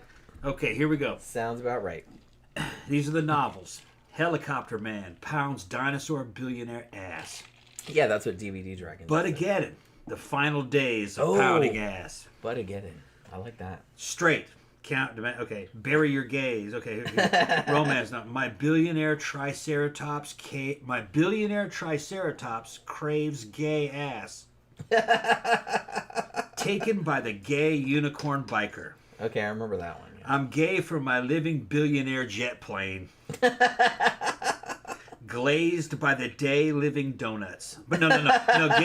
Glazed by the gay living donuts. Oh, okay. Okay. Oh, all right. Yeah. Okay. I can imagine how that goes. Donuts. Bigfoot. What is that? Sommelier butt tasting. Oh, sommelier. Sommelier. That's like a butt tasting. A wine. Okay, yeah. Expert. Bigfoot wine butt tasting. Okay. Space raptor butt invasion. Pokey butt go pounded by 'em all. That's a good one. Slammed in the butthole by my concept of linear time. Okay. Wow. Bisexual Mothman, mailman, makes a special delivery in our butts. Okay. All right. I think that's my favorite so far. I have no butt and I must pound. Oh, that's a take on I have no mouth, but I must scream. Yeah. Okay. Yeah, that's pounded in the butt by my handsome sentient library card who seems otherworldly, but in reality is just a natural part of the priceless resources of our library system provides. Okay. I love it. Lesbian hot dog gets me off. Also, she's a doctor. Also, she is a vegan. It's a lesbian hot dog. Yeah, okay, yeah. Okay. Trans wizard Harriet Porber and the bad boy Parasorlaphrius. I don't know that. An adult romance novel. I don't know what that is. Okay. Some kind of fucking. He's picking on fucking J.K. Rowling for being a fucking turf. Trans wizard Harriet Porber and the Theater of Love, an adult romance novel. Platonic. That's the platonic section. My butt is comforted by the realization that I'm okay and everything will be all right. Aw, I kind of want to read that. Okay. Maybe it will help me. Not pounded in the butt by anything, and that's okay.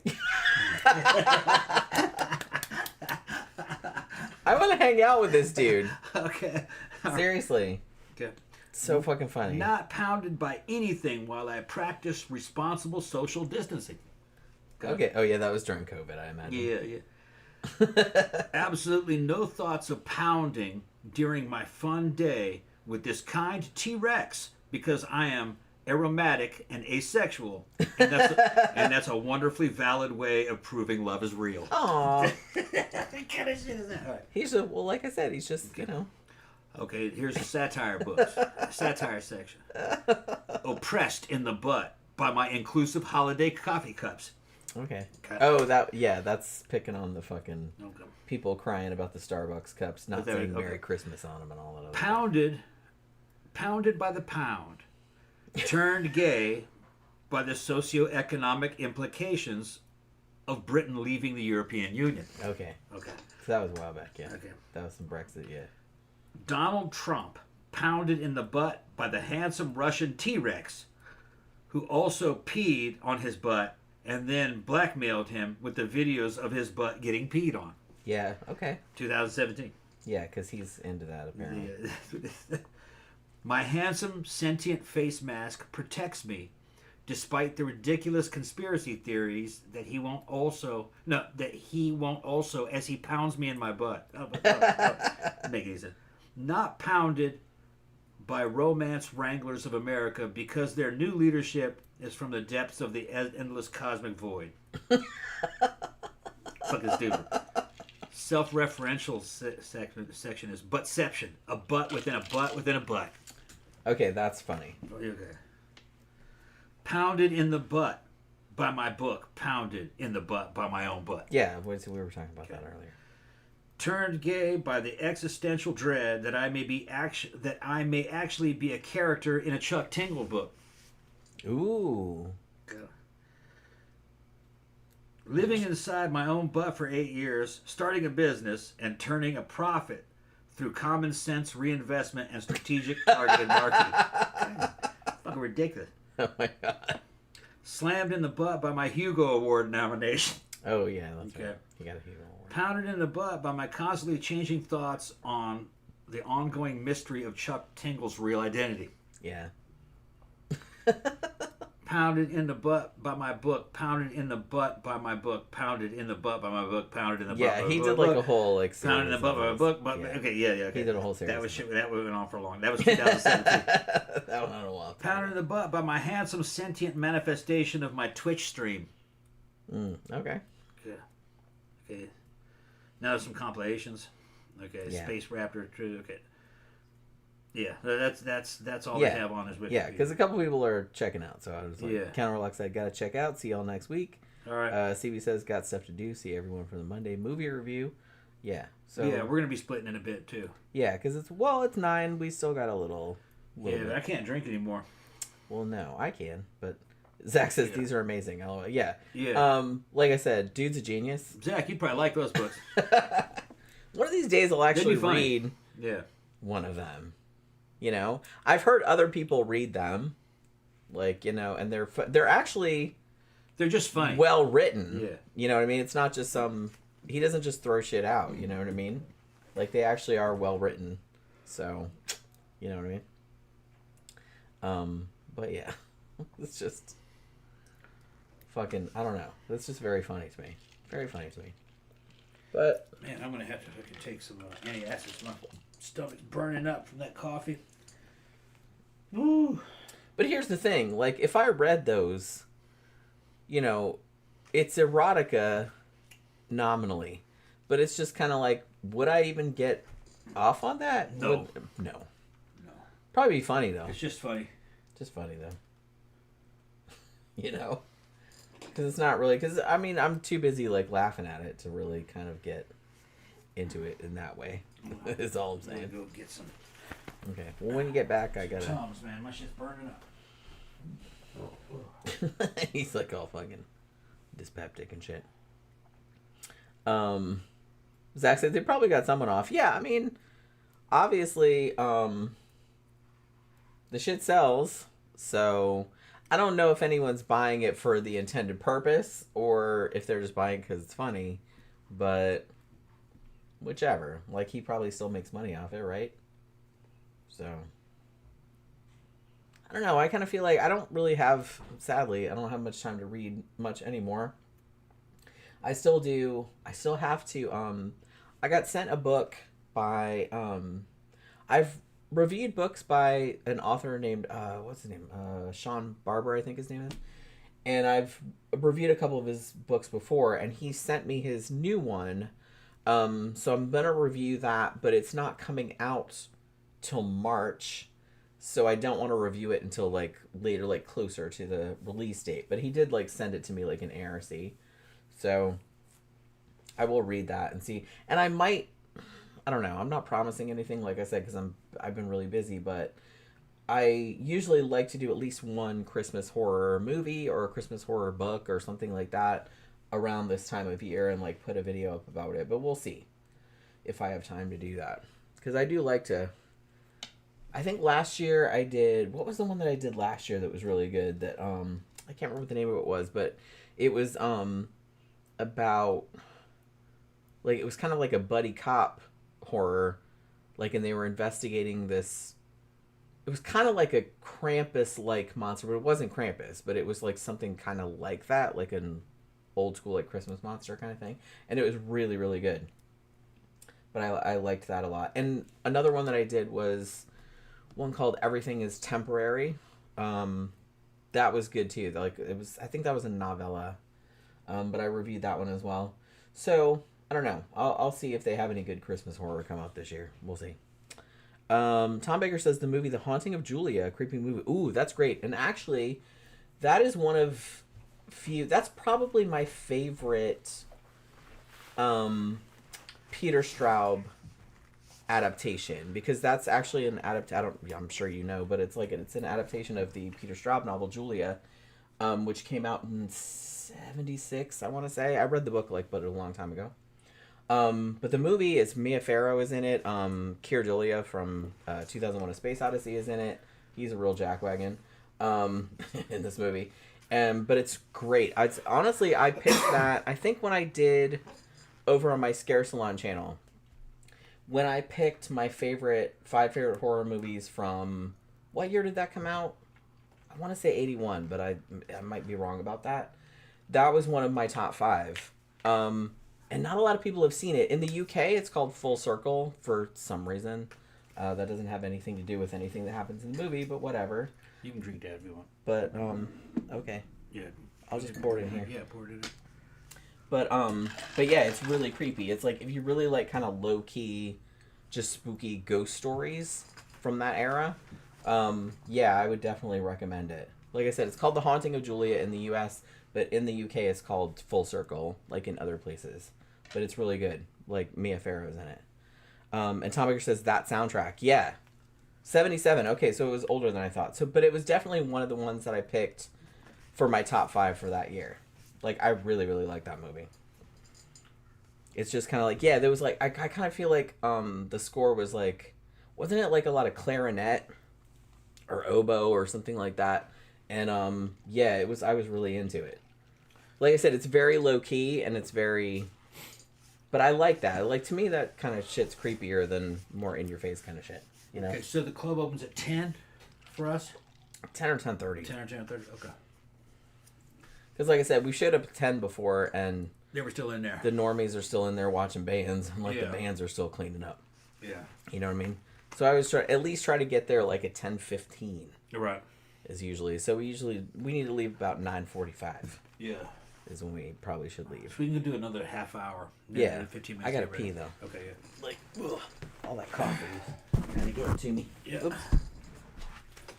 That's right. Shake that thing when you walk. What's the matter? Shake that thing when you walk.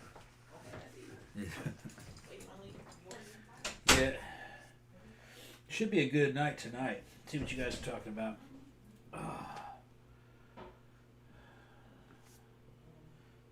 Oh, look at that. What's up, Klaus? You guys still with us? That's good. Looked like a lot of people had to split. Oh. Yeah, horror wrestling fans talking about the amount of midget porn, that it was shocking. Yeah, it's out there. Yeah. Little people got to make money too. I think that kind of maxed out in the 90s though.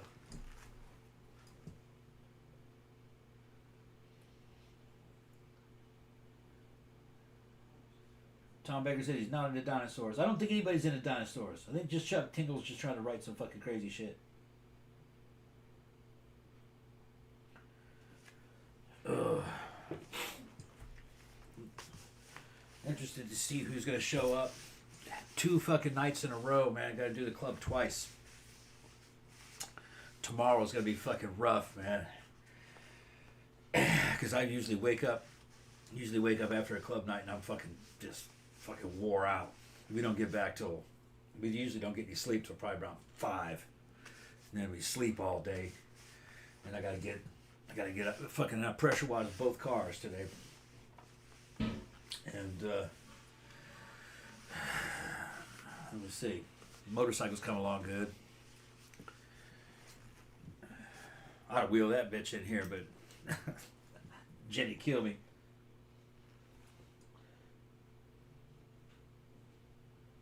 Yeah.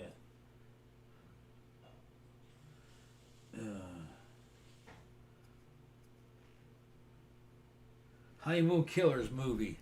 Zach's asked if I've ever seen the Honeymoon Killers movie. I've never seen that one. Jen probably has. Jen's seen everything. Jen, have you seen what's it called? Get it, Paul? You seen Honeymoon Killers? Yes, but a long time ago. She said, yeah, a long time ago. There is a cockroach. All right, I'll kill it. Big palmetto bug? Yeah, Pookie is guarding it. Right there, see? I see it, yeah. You keep keep it it right right there. I get it. Keep it right there, Pookie. Go. Okay. She's making sure it doesn't run away. Yeah. I see it, look, I got it, okay? I'll kill it. So I went into the bathroom to pee, and Pookie was acting really weird, and then I noticed there's a big fucking cockroach. And she's just like, she won't kill it because she's grossed out by them, just like I am. So she just sits there and is like, somebody needs to come take care of this situation. You know? Yeah. Like, fucking funny. Did you get it? Yeah. Okay. Turn the light off. Thank you. Crushed him. Okay, good. Grabbed him with toilet paper and crushed him, threw him in the toilet. Yeah. It's getting cold out, so they're trying to come inside the house. They're like, ooh, it's warm in there. Yeah, freak out. Yeah. They're big. They're big fucking palmetto bugs. They can slide right underneath the door. They find their way in here. Fucking gross. Like I said, Yeah. I love animals, even insects and stuff like that, but cockroaches can fuck all the way off. Yeah, and Pookie will chase them, but she's afraid to touch them. She just smacks next to it. Like, pow, pow, pow, and then she tries to corner it, and she calls for help. hey. Yeah, I got it. Like, she doesn't like touching like, those. look, I've cornered it. Please come take care of it. She's not grossed out by lizards, though. She kills those. Well, yeah. She'll kill a lizard, but she won't touch a roach. I don't blame her. I don't blame her either. I also do not like to touch them. Although, fucking crazy ass Beijing, who's a prissy little kitty, she'll eat them. Yeah, she straight up eats them. She'll straight up fucking crunch it, and fucking swallow it. Got him. Yeah, she hates them too. And like I said, she'll leave a leg there. Yeah, let you know as a warning to the other. To let you know that she killed something. Yeah. I don't know how Bam reacts. I've never seen. We don't have enough roaches in here to have Bam. But Pookie is like, We've had her long enough. For Florida, man, we're good. We maybe see one a year. Yeah, it's pretty rare. That's why I was like, I went in there to go to the bathroom, and then I was like, what the fuck? And then, like, it ran under the door, and then Pookie was like, I got it. Like, she was trying to, like, like, block it, like, from moving. And they're not those little German cockroaches. They're big fucking palmetto bugs is what we call them. And the good thing about them is that they don't infest houses, really. They're too big. They can't ever get a foothold. You see them. They're brave. They come out and present themselves. Those little fucking German cockroaches, sometimes they'll get in through just food or come into the house. And when they come in, we had one infestation, and but killed it, wiped it out, after we found it. But the little ones will infest. Yeah, and that didn't happen in this house. It happened at the old house. That was the old house. The old house, yeah. Didn't they live under the dishwasher? They lived under the stove or something. The dishwasher was mounted into the into the sink cabinet, and it got in behind it, and they were living on top of it in a big fucking nest. And I would see one every now and then. I goes, where the fuck are they coming from? What they were doing is that we would put dirty dishes in the dishwasher. And leave the door cracked, and at night they'd come out and they'd go down inside that dishwasher and eat food off those dishes. Yeah. And where I was seeing them is fucking in the bottom of the dishwasher. I was like, what the fuck, man? How'd that get in there? And it's because they'd be in the dishwasher when I turned on. I didn't know they were in there.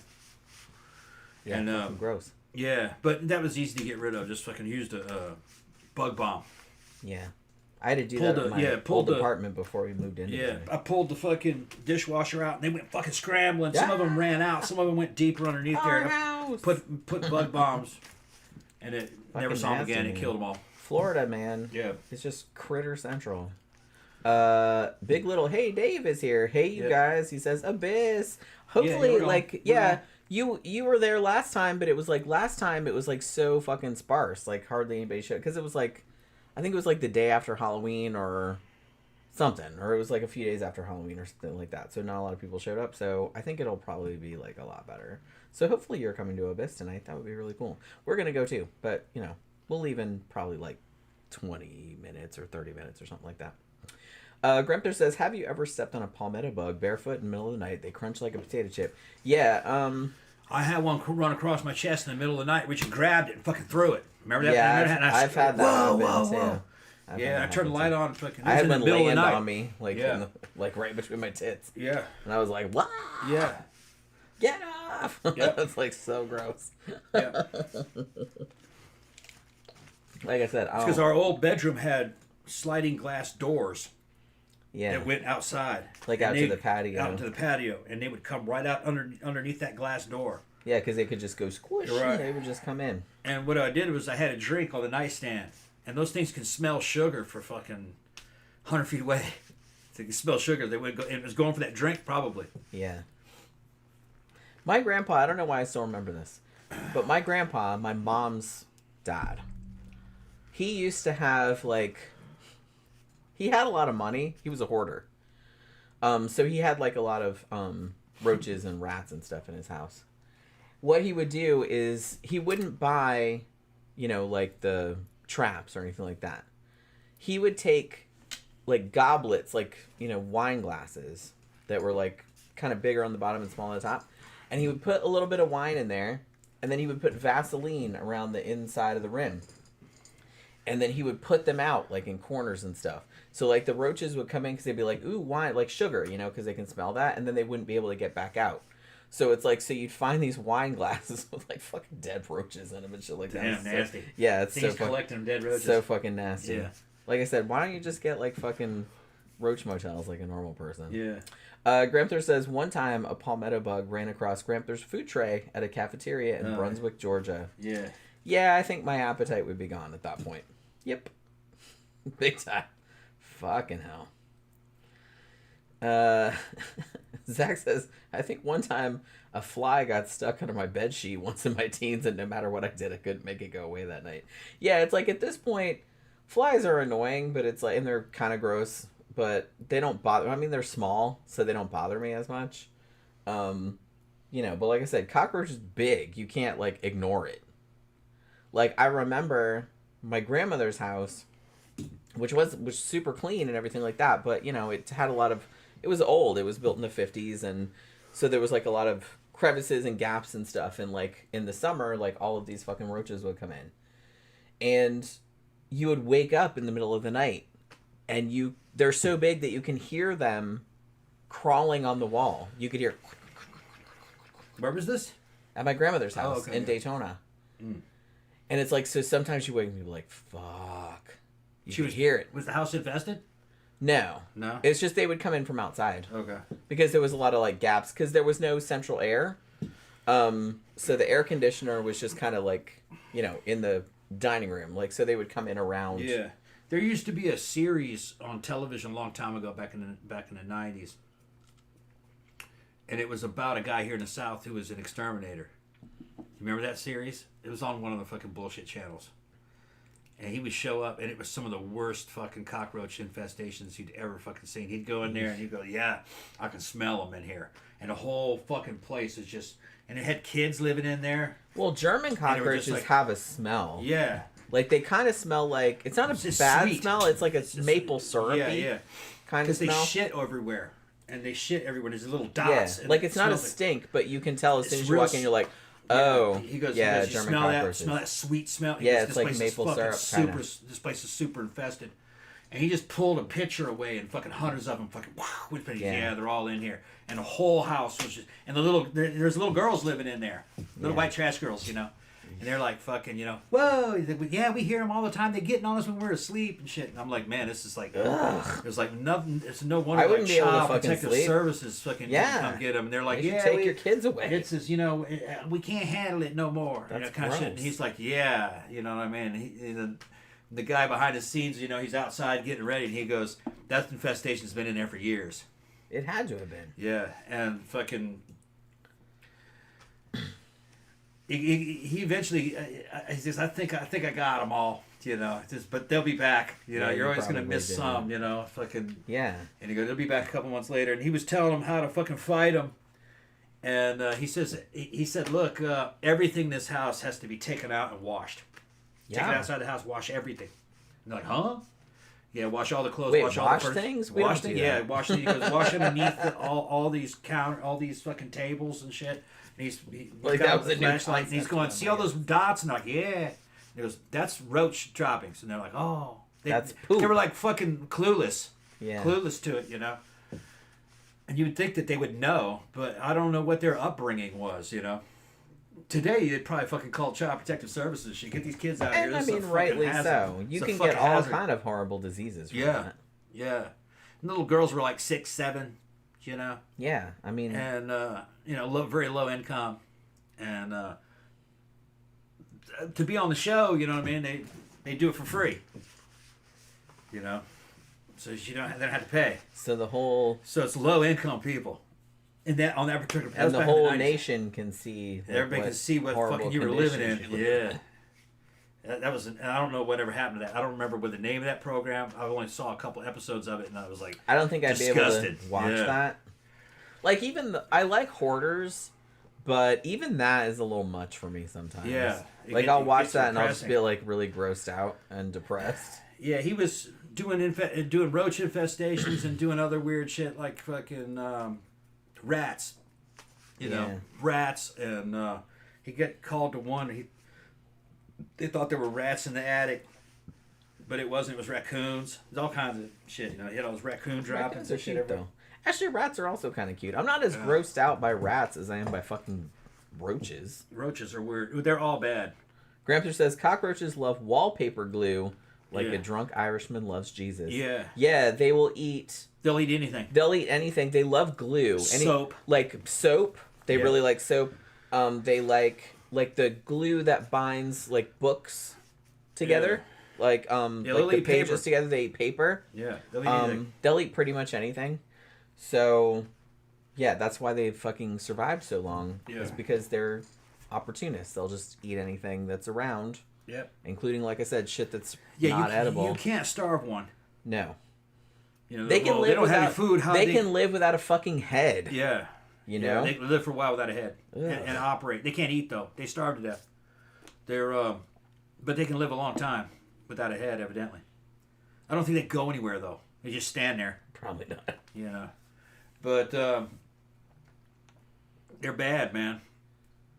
Fucking nasty shit. But like I said, you know, you fucking they will live in an abandoned house that hasn't had any people living in it for fucking years and years, and they're still in there. Yeah, they're just eating that house. Yep. Eating carpet fiber, eating fucking wallpaper paste. Yeah, they'll eat anything. They're eating stuff that's inside the walls. They'll eat each other. They'll eat each other. They'll eat anything. It's super gross. Yeah. Yeah, Heidegger says even most animals don't live in their own shit. Yeah. Yeah, I don't really understand, you know, because I think the Hoarders episodes that I had the biggest problem with, obviously, were like the bag shitters. Yeah, people that were shitting in bags. Yeah. Because, you know, because they hoarded so much, and they usually, you know, didn't pay their bills and stuff like that. So their bathroom wasn't functioning for whatever reason. Like either their water got shut off or the floor collapsed or something like that. So then they didn't want to tell anybody and they didn't want to go outside and like poop in a hole in the yard, I guess. So it's like they would still poop in the bathroom, but they would poop in a bag. Yeah. And then for whatever reason, they would keep it. Keep the bag, yeah. Like there was this one woman. Yeah, oh, she's when bad. they came into the house, like she just had piles, and I'm just like about to vomit thinking about it. And she just had bags. Like, why the fuck would you keep that? They couldn't throw anything. I mean, it's obviously it's a mental. I mean, it's mental a problem. Mental illness. Like I said, my grandfather was a hoarder, so I get it. Like I kind of grew up around that. He wasn't keeping his own shit, but no, he didn't do that. It wasn't that bad. Like, it was mostly just stuff. Like, he was really into... Like, he was kind of one of those weird, like, super geniuses. And, like, he worked for NASA. He worked at the Pentagon. And, like, he invented all this stuff. And when he retired, or actually when my grandmother divorced him... Like, because prior to that, when I was really little, like, in the 70s... When my grandmother was still with him, the house they lived in was beautiful. Like, you know, she kept it very clean and everything like that. But after she divorced him and she eventually married someone else, he just let it go to pot. He collected cameras, guns, jewelry, because he was a jeweler. Like, he spent a lot of time doing that. So all of his computer shit. So it was mostly like stuff that he thought he could sell or stuff that he thought he could use. But it was just in huge piles. There was like one little path, like through the downstairs. You know what I mean? The kitchen was kind of clean. The freezer was always frozen over, like you couldn't get anything in there. But everything was kind of clean. Basement was full of rats, though. There were massive fucking spiders in the house that would come up into the... It was like a 2 or 3 story house. They tore it down, like, after. Yeah, that's what happened with the one that had all the shit in the bags. Yeah, they had to tear the house down. He went into that bathroom, and fucking the whole bathtub and all halfway up the fucking wall were basically bags. Shit bags. Bags of... they were like, you know, the shopping bags. Yeah, just like a regular... Shit, yeah. And she'd roll it up, fucking throw it in there. And it's because the water didn't run. So she was sitting in bags. Because she didn't pay the water bill. And they got all that out of there. They had a special team that got it all out of there, but then they went... All the juices from that shit was seeping down, and it fucking rotted the entire floor. She goes, this place is going to cave down. It's going to cave in. And they just didn't have any of the money, and they just said, no, you can't live here anymore. It got condemned. Yeah. And she was like homeless. And then they fucking tore the fucking house down. Had to. Yeah, it was a big... And it was... The neighbors were complaining, you know, she was a big fucking biohazard. I saw the one that Zach's talking about, the woman that had the cat in the freezer. Yeah. Yeah, it wasn't in the freezer, it was in the refrigerator. And it was rotten. It had a bunch of cat juice in the bottom drawers. I remember, yeah. Yeah, it was rotten cat in the fucking in the refrigerator. I get it's a mental illness. Yeah, she couldn't throw the cat away. And then there was all these... I get it, but she had hundreds of cats that were alive in there, and they're fucking... You couldn't go in there because there was just cat piss. The fucking ammonia would burn your eyes. And all the cats were fucking sick. A lot of the cats had to be put down. and she just would steal cats and hoard cats. And the pet hoarders are kind of the worst because they say they love all these animals and stuff, and it kills them though. But you're putting them in conditions that is not good for them. The whole house just filled with cat piss and cat shit everywhere. Yeah, the whole floor. I would never do that to my cats. And the cats' eyes are just watering and shit. Cats, and they find a dead, they move furniture, and there'd be a dead cat laying there. Heart. A dead cat, flattened out, so old, you know. Holy crap! One of my cats sneezes and I freak out. Yeah. Are you sick? Yeah. Are you okay? You know what I mean? So it's just I would never subject an animal to those conditions, much less a human. Yeah, and she was living in that shit, which is bizarre, and she didn't think anything was wrong with it. Yeah, I don't know. That's why I can't watch hoarders too much because there's too much of that kind of shit, and you get so frustrated. You want some of these people, you just want to kill them. It's just like, you know what? How can you do this shit? Yeah. Put that bitch out of her misery. Like, I understand that. Lock her up. Yeah, it's a horrible mental illness. I get it. They can't help it, but it's just kind of like. Some of them can't be. Still. They used to, in the olden days, they'd be in mental institutions. Well, yeah. You know, which and where they probably belong. Some of them should be. That's where they belong. Yeah. They can't manage because some of them seem like they can be helped. Yeah. Like after they clean the shit up, they seem like they. It depends on what they're hoarding. And it depends on how severe their mental illness is, like what their reasoning behind it is. Yeah. It's usually it's comorbid with OCD. Yeah. The ones that are hoarding living animals and killing them by hoarding them, and the ones that hoard shit and piss, no, they can't be in society. I don't really think that you they're can too much of a hazard like to everybody else because they're a biohazard. Yeah. And they kill animals. Yeah, so it's like, and that should not be allowed. Yeah. I'm sorry. I mean, they'll grab your cat if they see it and take it to their house. Which and no they kill. She's yet another reason why I don't let my cats go outside. She's killing neighbors' cats, basically. Yeah, crazy. Grandpa said I had a neighbor woman who died a hoarder. They had to bring in dump trucks after crews gutted her home to the studs. Yeah, after my grandfather, the house that he lived in Daytona, it was in South Daytona. It was a beautiful house. It was like a mansion almost. He hoarded it up, like, after my grandmother left him. And they tore it down eventually. They put a frat house there, because Embry-Riddle University, there was a lot of frat houses along that street. There was even one across the street. So they put another one there. And so it was kind of nice that they redid it. Huh. And he moved to another house on Beach Street, like over on the, beach side. And he hoarded that one up, too. And then after he died, my mom found him dead in his house. He'd had like an aneurysm. Yeah. And how long he been dead? Not that long. Okay. Because she went and visited him like pretty often. So I think he hadn't been in there that long. So a couple days maybe. Yeah, I don't remember. Yeah. Okay. But yeah, the house was so hoarded that the staircase had collapsed. So he had actually been using like a bucket. Like some of the stairs were still there, but you had to like have buckets like to get up onto the staircase, and like some of the floor was missing, like on the second floor. And when they went there, like her and all her 7 siblings who were living at that time, they just like rented those big huge dumpsters, and it's like they just took, I don't even remember how many dumpsters they took out. It was like so many. High Desert's fucking ferret died last week. Got into the washing machine when he wasn't paying attention. Yeah. Oh no! Did he go into the bin, or did he go underneath it and get tore up by the spinning machinery? Oh my god! Please don't say that. That I'm like paranoid about that kind of shit happening. Like every time I do laundry, can't do that. A cat can't get under. Well, ferret can. Every time I do laundry, yeah, I'm just kind of like, the washing machine I don't worry about. Yeah, you worry about her jumping in the dryer. But it's like, because every now and then, like when you open the dryer, you're putting stuff in, like the kitty's like, ooh, what's going on in there? Yeah. Like, because they're fascinated by the dishwasher when you open it and stuff. So I'm always kind of like, I always like triple check. Yeah. Like move the clothes and stuff. Is there any kitties in here? Okay. Yeah. It's almost time for us to shut it down because we can get ready to the next 15 minutes in the split. Yeah, we gotta go. Zach says it'd be cool to see pics of your grandpa's house. Jen, sounds like a cool place. I mean, his original house where we lived on the 2nd floor. And that was clean because we lived up there. It was like, it was like a whole bunch of big rooms and like a couple bathrooms and stuff like that. But where he lived on the 1st floor was totally hoarded,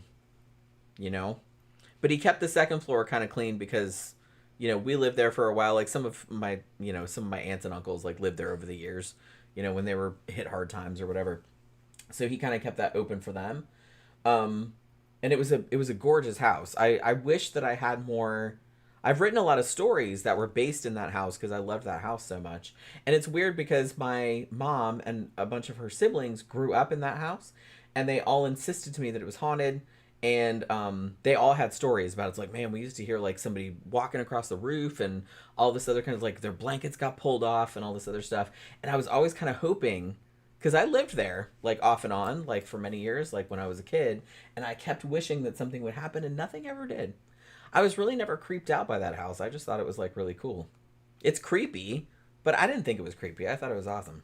But I always kind of wished, I was like, man, I wish I would see a ghost, or I wish I would hear something, but I never did. Like I never did. But they all did. They all did. All right. Yeah, I had to somehow get in, but like I said, I'm so fucking paranoid about shit like that. So paranoid. But I just I watch those fucking cats like hawks. Because one time years ago, I have a little closet that's across from where the sink and the coffee pot and shit like that. It's like a little dressing room kind of area, like right behind where this laptop is. And I left the door open one time, like accidentally, and Pookie got in there, and she almost strangled herself on one of my bras. Like, I guess she had like pulled one of my bras down, and then she put her head like that, and she was like, and it's a good thing that I heard her, because I was like, what is that noise? Because she was like, and I was like, what the fuck is that noise? And I was like, oh my God, I freaked the fuck out. And from that day to this, I have kept that door shut. And that was like years ago. And even now, like, they still want to go in there. Like, I've kind of moved everything, like, up off the floor, so there's nothing dangerous in there. But they still want to go in there. But I'll open the door and let them look around. But I watch them and then wait till they come out, and then I shut it again. You know what I mean? Because I was, like, so fucking traumatized by that. I was like, Jesus Christ, if I hadn't been in here, or if I hadn't heard her, or whatever, like, I wouldn't have forgiven myself. You know what I mean? So if something like that had happened. So yeah, so I'm like really, really paranoid about these fucking cats. You know what I'm saying? All right, so we are going to, it's just me at this point. But yeah, so we're gonna like close it down for the evening because, like I said, we got to go to Abyss in a little bit. I'm pretty much ready. I just gotta like tighten the corset and all that kind of crap and get my phone and whatnot. So yeah, so have a good rest of your evening, you guys. Thank you very much for hanging out with us on this Friday night. This is always a fun show to do. We'll be back on Monday doing a movie review, whatever the hell it is. We'll figure something out over the weekend. So hopefully you guys can join us for that. Have a good weekend, everybody, and we will see you guys again on Monday night.